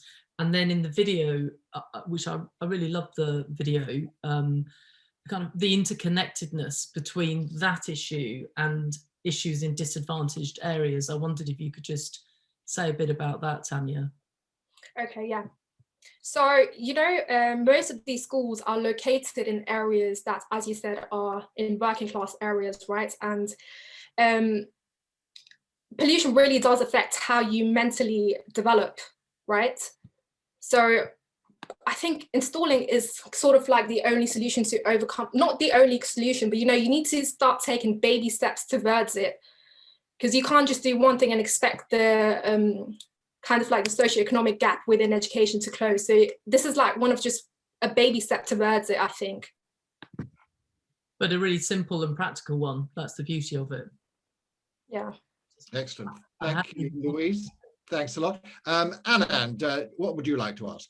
Two things. I mean, one's very specific, and if you haven't got the answer, don't worry about it. It's just, I mean, isn't this the case for where poorer people live as well as when poorer people go to school? So the problem's not confined to school, but it's confined to where they live as well. And I suppose my second question, which builds on that a little bit, is, are you really comfortable in a sense with policies that teach us how to live with very high levels of pollution? I mean, it's Louise's question, and they're different guys in a way.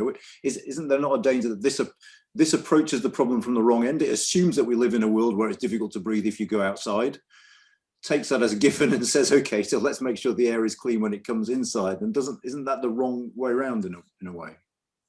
Okay, so for your first question, I think, yes, most of these schools are located in disadvantaged communities, but you know, we can't ignore that even in London, especially inner city London, there's plenty of these schools that are affected. So we can't just say, okay, this is just a poor people problem. It really affects everyone. And I think with increasing air pollution, this is certainly going to affect most of our population. Is, you know, right now it's just 2,000 schools. It's going to go to 4,000, and I think that's quite certain. So I think it would be wrong to term it as a problem that only affects a certain number of people. Maybe that's the case right now, but that's going to change very soon, I believe. And for your second question, could you please repeat that? I wasn't quite sure what you meant by it. What I meant was, in a sense, what you're proposing is a way of allowing us to deal with a situation where we have very high levels of pollution in the air. And in a sense, wouldn't it be better to target our efforts at trying to reduce levels of pollution in the air? Because ultimately people are going to be outside a lot, kids particularly. And whilst it's obviously better if things are better when they're at school, isn't that only tackling a tiny part of the problem, and we should be addressing the bigger problem? Wow, yeah. So I think we should have a comprehensive approach, because I think it's been going on for centuries that people have been, you know, trying to reduce traffic around schools, or let's say plant more trees. But is it really working? Not so much from the results that I have found out. And really now, considering, you know, schools have really old infrastructure as well, so that kind of contributes to pollution within schools. So yes, we can look at solutions that side, but now is the time to really kind of dive deeper and look inside schools. Okay, thank you. Thank you. Thanks very much indeed. Joe Johnston, do you have a question for Tanya? Well, thanks, Tanya. You know, it's an interesting idea, but I agree, I think, with Anand and Louise, in the sense that my preference strongly would be for policies that focused on the underlying causes of the air pollution rather than treated the effects of it on kids in classrooms. I can certainly see what you're trying to get at, but just thinking about it from a very practical point of view, if I was a politician seeking to, you know, please a particular constituency with the policy, I can't see anybody really welcoming this. I can't see parents going, well, thanks a lot for giving us filters in our polluted classrooms. And I can't see kids saying, well, great, thanks a lot for this machine wearing away in the corner. I think it only really works as a package of policies around it, with some longer term measures to try to deal with the actual structural causes of pollution in the first place. I think on its own, it sort of fails that test for me, because I just don't think people are going to see it as a sustainable solution to the actual underlying problem. You're just mitigating the effects of it.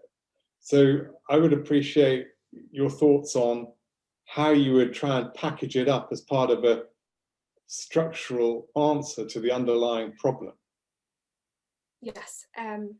So this is by no means the only solution, right? It's a bit like Corona. You can't just kind of avoid it by staying at home, right? You need to like kind of stop, kind of pause the economy, you know, stay indoors. So you need a lot of policies together to really make a change. And this one is just a baby step towards it. So I think as it is being done in inner city London, like Sadiq did, you kind of need to introduce more policies such as less traffic in these school areas, planting more trees, as well as, you know, just a combined policy approach is what is needed. And I agree with you, this is by no means the only solution. It's just taking baby steps towards it, really. Okay, thank you very much indeed. Bobby, you're last in your questions for Tanya. Yeah, well, thank you for that, Tanya. This is it's an issue very close to my heart. My 2 kids go to one of the top 3 most polluted schools in London, and I sort of I agree with the points of previous panelists, but I'd also push back slightly in saying that yes, it's much bigger, much more systemic problem, and you do want longer term solutions. But my kids are only going to go through that school once over the next few years, and actually, I'm not seeing an awful lot of change through green walls or traffic rezoning or all sorts of different things. There's not particularly seeming to impact on them. So I'm actually very in favour of a quick solution, because they are there day in, day out, and it feels urgent to me as a parent, given the evidence that you put together really well on the impact. I suppose, because given my interest, our kids were actually in one of the studies that you reference, and my question a bit is, why hasn't it been rolled out within London? We've had the pilots, we've had bits and bobs in this. Were there things that were found in the study about the air filtration approach that meant that it was actually less impactful in a real world situation than some of the pilot studies? I was sort of I'm worried about whether it is as effective as some of that evidence shows in the real world, where doors are being opened and closed all the time, kids are coming and going, all sorts of things going on that interferes with air filtration as a solution in a school specifically. Yeah, so I think, did you hear me when I said there's a reduction of up to 97%? Yes, that is a killer stat. It is good to keep going. That's as good an answer as you can get. So, you know, they have noticed it, but the real issue is with the costs, really. Yeah. So I think it really is about making an investment into strengthening the health defense system of this country. You know, in Sadiq's report, he kind of iterates that this has been really helpful, but do we have the money to do that? Right. But I think, you know, I kind of look at it from a different point of view. I see £18 million more than that being spent into the renovation of Big Ben. But why can't we sort of invest a fraction of that into kind of renovating the health infrastructure within schools?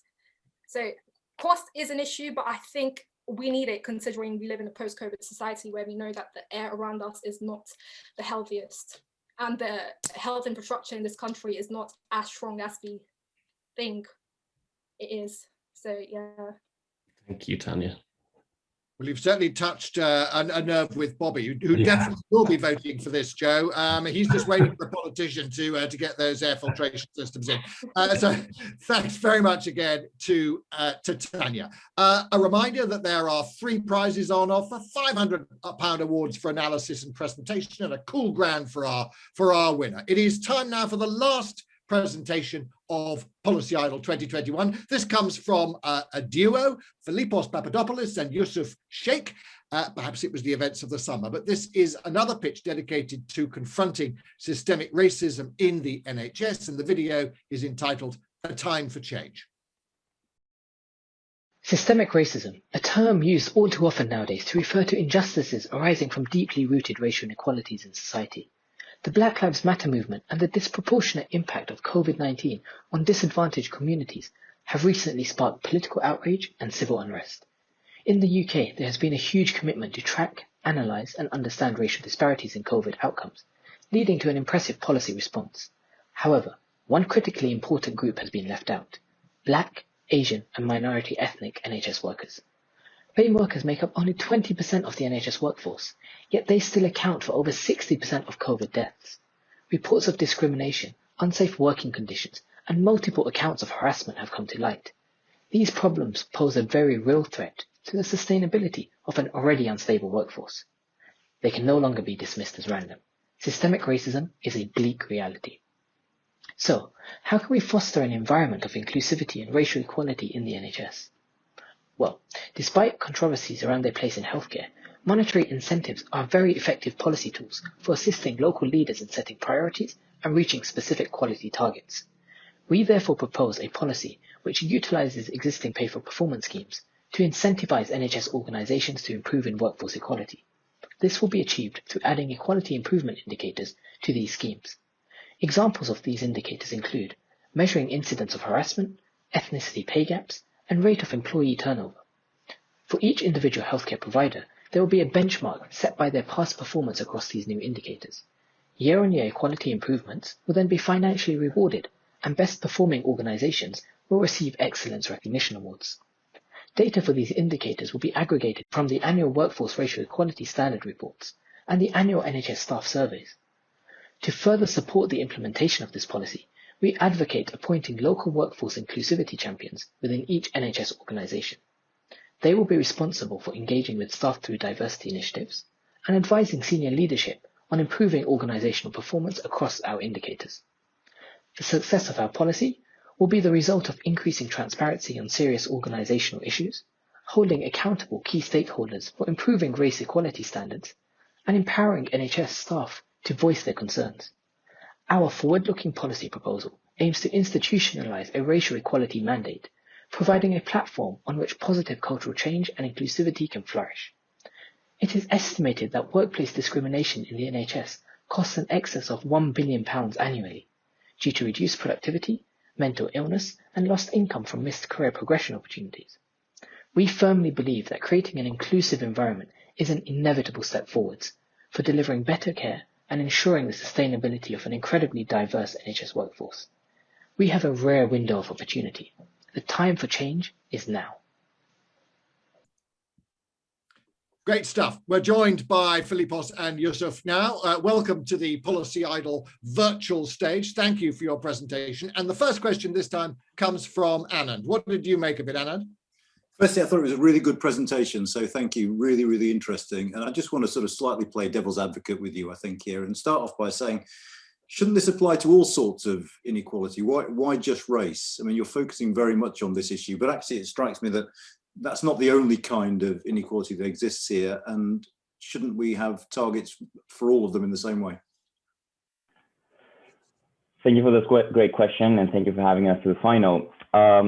It's actually a very kind of good consideration, and it's something that in the conception of the idea we had in the back of our mind. We're thinking about things like gender, we're thinking about things like sexual orientation, things that matter for employees and to employers as well, and should matter for employers such as NHS organizations. And you're right in pointing out that race is not the only thing that we should consider, but we think that race is something we can do about something now, just because of all the momentum that has built with all the events that occurred over the summer, and just how much attention is being paid to something that previously it was very much talked about, but not much done for.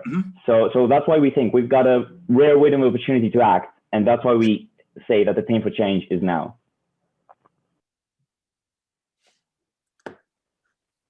Okay, thank you very much indeed. Joe, have you got some questions for Philippos and Yusuf? Yeah, thank you. Much enjoyed that. You know, I think you know, this is clearly an important issue, and you know, a significant amount of research and policy work needs to go into this area. I think I would just wonder, though, you know, whether the NHS, you know, where you think the NHS has been going wrong in this respect, because you know, the idea that it hasn't been aware of the need for an inclusive workforce for a long time doesn't sort of ring true to me.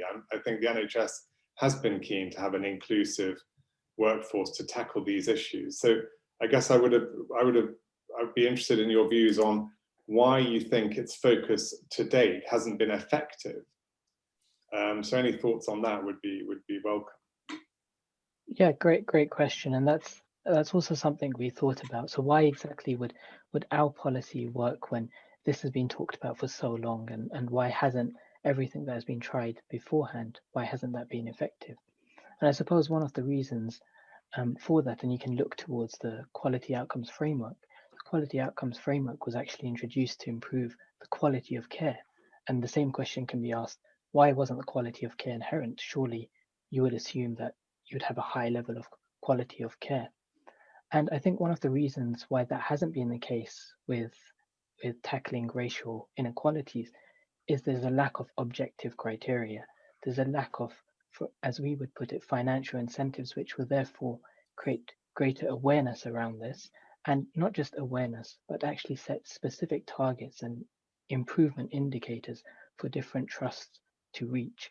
Now, the actual concept of the financial incentives is less important as the measurement of these indicators and setting specific targets so that individual practice leaders can actually see how they're doing in terms of tackling racial inequalities. And I think that's not something that has really been looked at before. Great, thank you. Thanks very much indeed. Bobby, this challenge to systemic racism is clearly a theme of tonight's competition. What struck you about this approach? Yeah, first of all, again, really well put together argument and video for it. Thank you for that. So clearly time went into that and great evidence. I mean, before we kind of maybe get onto the question, just a specific one about, because evidence is important in this, and as you can see from Joe's questions, it's like, what is it, the root cause of this? And that's been a theme of tonight, is actually understanding what's going on in a complex system. Can you just explain one figure to me? Because it was a £1 billion cost that we are incurring through this, and I didn't quite get where that £1 billion came from. How do you measure that? Because obviously when you look at these things, you look for the value for money in implementing them, and I was just trying to understand what's at the root of that 1 billion first before we think about the next step.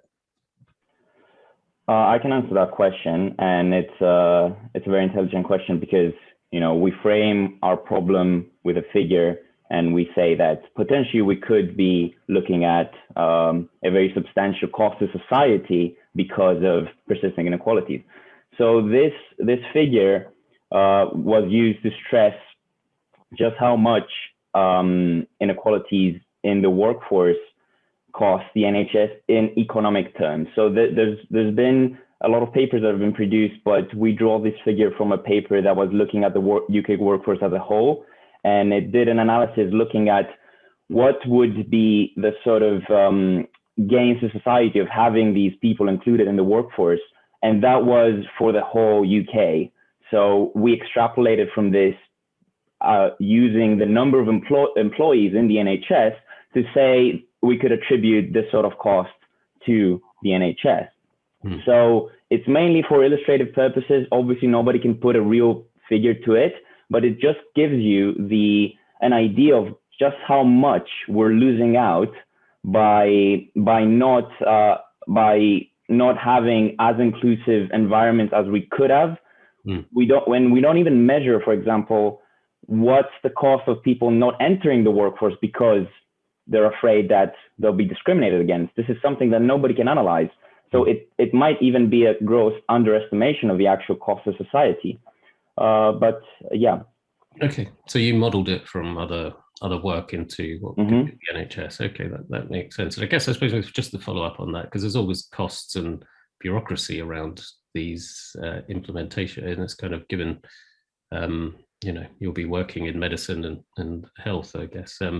It's just you're adding another layer of target-driven. Potentially, you're adding another layer of target-driven bureaucracy for the NHS, and it's just your thoughts on how that will how that's justified and the potential downsides of that as well as the upside.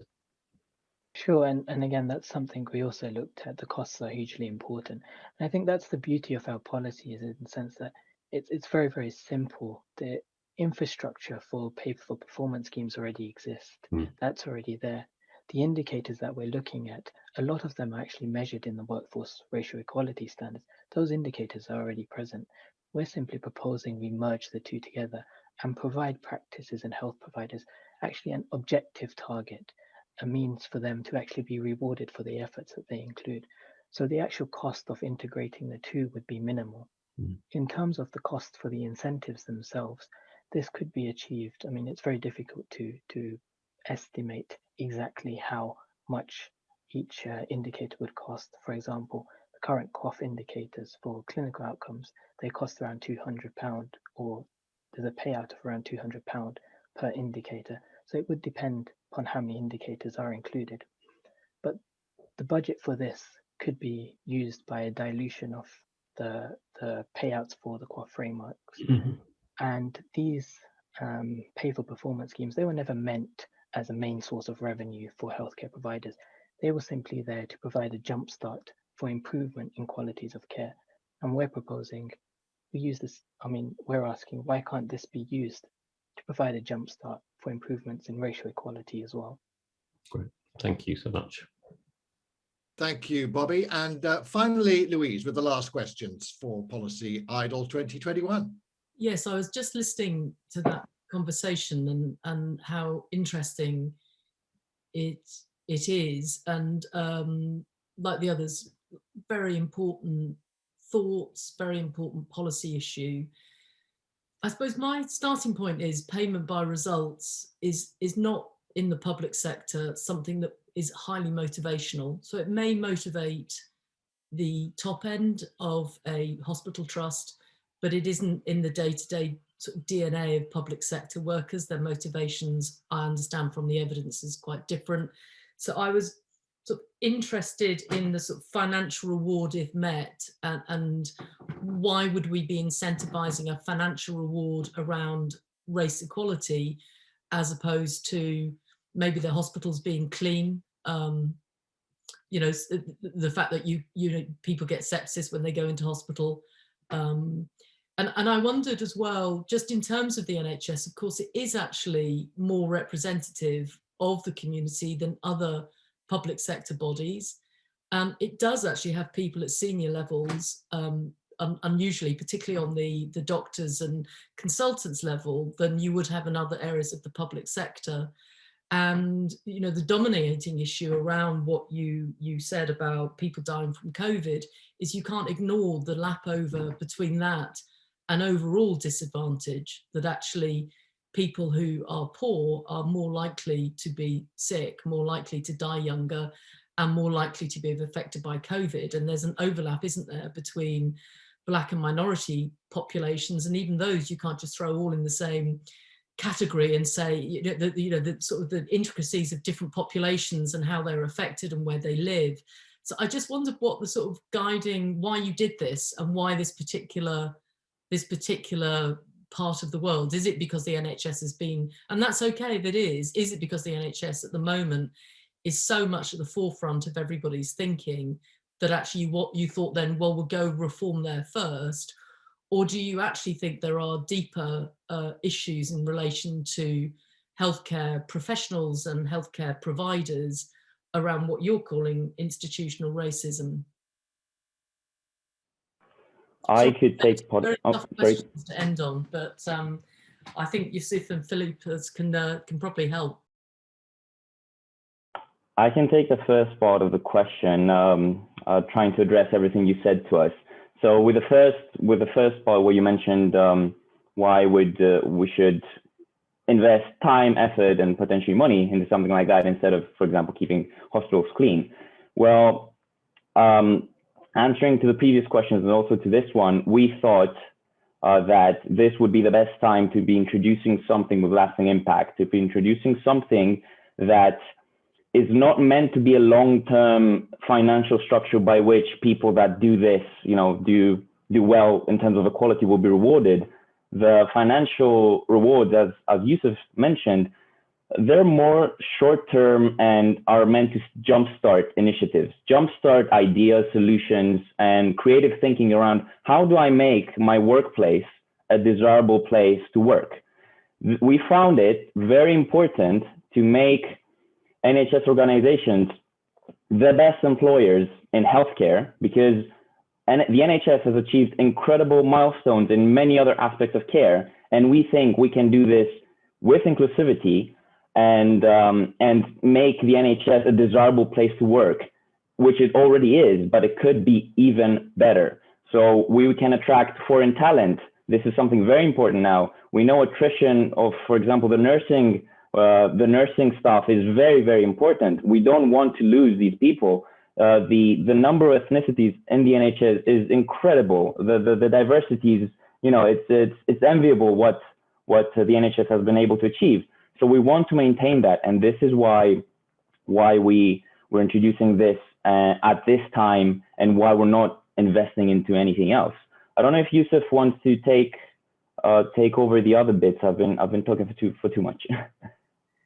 I think, yeah, just to add on to that, why we actually started with the NHS, and that's a really important question, because obviously the NHS is always at the forefront of people's minds, but especially coming out of the pandemic, hopefully, post-Brexit, there's a huge impetus to retain the workforce. We're both medical students ourselves. We've seen a huge jump in terms of trying to retain doctors, to keep people working for the NHS. And actually, if you look at it in terms of at a business level, in terms of sustainability, the key criteria for businesses in terms of sustainability is actually retention of employees. And this is something that we would want to do for the BAME workforce, which has had the worst history of discrimination if we look at the workforce composition of the NHS as a whole. So that's the reason why we started with the NHS and also the workforce aspect. We'd hope that this would provide a stepping stone to actually improve the health outcomes for the BAME population as well. But obviously that's, as you said, that's very multifactorial. It's dependent upon not just race, but a huge level of socioeconomic factors. So I hope that partially answers your question. No, it's fascinating. Thank you very much. Thank you. And yes, thank you to Philippos and Yusuf. The Time for a Change is the title of our 7th and last pitch. And it does feel as though we are in a time of real potential change. At least we've now seen all 7 of our finalists. And I must say that despite lockdown, the passion and purpose on display this evening is as powerful as any year of Policy Idol. So huge congratulations to all of our competitors. The judging panel will now be spirited away to a Stygian virtual cave where they are statutorily obliged to don the head of a small mammal as they discuss everything we've seen this evening and come up with winners of Policy Idol 2021. Good luck to them. And I hope that whoever was your favorite this evening is properly recognized in the result. We'll see you very shortly. Well, I can tell you that we have our winners. So all the contestants are now assembled in our virtual Great Hall. Before I announce the name of this year's Policy Idol champions, a brief reflection from me. We all wish we could be celebrating the commitment and the creativity of our policy thinkers, freed from the restrictions which have framed our lives in the last year. But one of the very few positives to come out of the pandemic, I think, is the opportunity to reflect on some of the fundamental values that underpin our society, and in particular, the inequalities that still exist. The prospect of a new and better normal, a social reset, turning off and turning on again. It prompts us to think about how we might confront some of the great challenges of the 21st century. And Policy Idol 2021, I think, has been bursting with determination to grasp this moment and deal with the injustices and wrongs exposed by the health emergency. And it's absolutely my privilege to be involved with an event that celebrates resolve and purpose. Whoever wins the cash tonight, all our contestants and all those who were involved in the earlier rounds should be proud of what they've done. But winners there must be, and it's my job to reveal right now who has won the money. So the winner of the £500 prize for the best analysis tonight in Policy Idol 2021 is Shirley Jo Audu Nascimento and Patricia J. Rose with their presentation on maternal mortality. Many congratulations to you. Yes, congratulations. Everyone's muted, so you can't hear the clapping, but it's all there. There's whooping, there's hollering, there's excitement. Thank you very much indeed, and many, many congratulations. Next up, the winner of the £500 prize for £500 prize for best presentation. We've had some terrific videos tonight, but the winner is David Feekins with his policy idea on regulating the video games and esports industry. Congratulations to David. Again, there's going to be muted clapping, which you can just see there going on. Very, very impressive. Thank you very much indeed, and well done to David. And finally, the Policy Idol of 2021. The winners this year are, with their entry, Bans for Britain, it's Hassan and Wusi. Many, many congratulations. And I'm delighted to ask the chair of the judging panel, Bobby Duffy, to say a few words. Bobby. Well, I mean, Mark kind of captured the spirit of it there in his little intro, which is difficult times for everyone to do this type of exercise, but it's been, as I've always say, this is one of my highlights of the year, being able to see your ideas, see your passion, and see your delivery on these types of events is just inspiring, and we love to see it. And we're only sorry, genuinely, that there isn't winners for prizes for everyone, because you are all winners in getting this far, getting your ideas through, and hugely impressed. And I do want to follow up with you afterwards about taking things forward, connecting you to other people, because it is not the end of the process, and we hope we can keep that connection going. So from my perspective, it's a massive thanks to you taking the time out to put together the videos in these types of circumstances, do all that preparation work, come and talk to us tonight.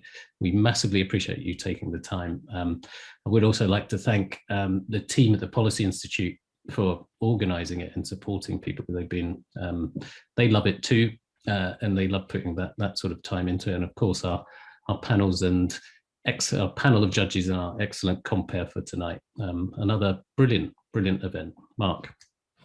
Thank you very much indeed. Well, that brings Policy Idol 2021 to a close. Please do whoop and holler and cheer in the comfort of your lockdown home if this evening's event has lifted you up in these difficult times. Let's hope that this time next year we'll be back at King's with wine and cheese and good company. Until then, thank you for joining us, and congratulations to everyone who has made Policy Idol 2021 such a great success. Take care and good night.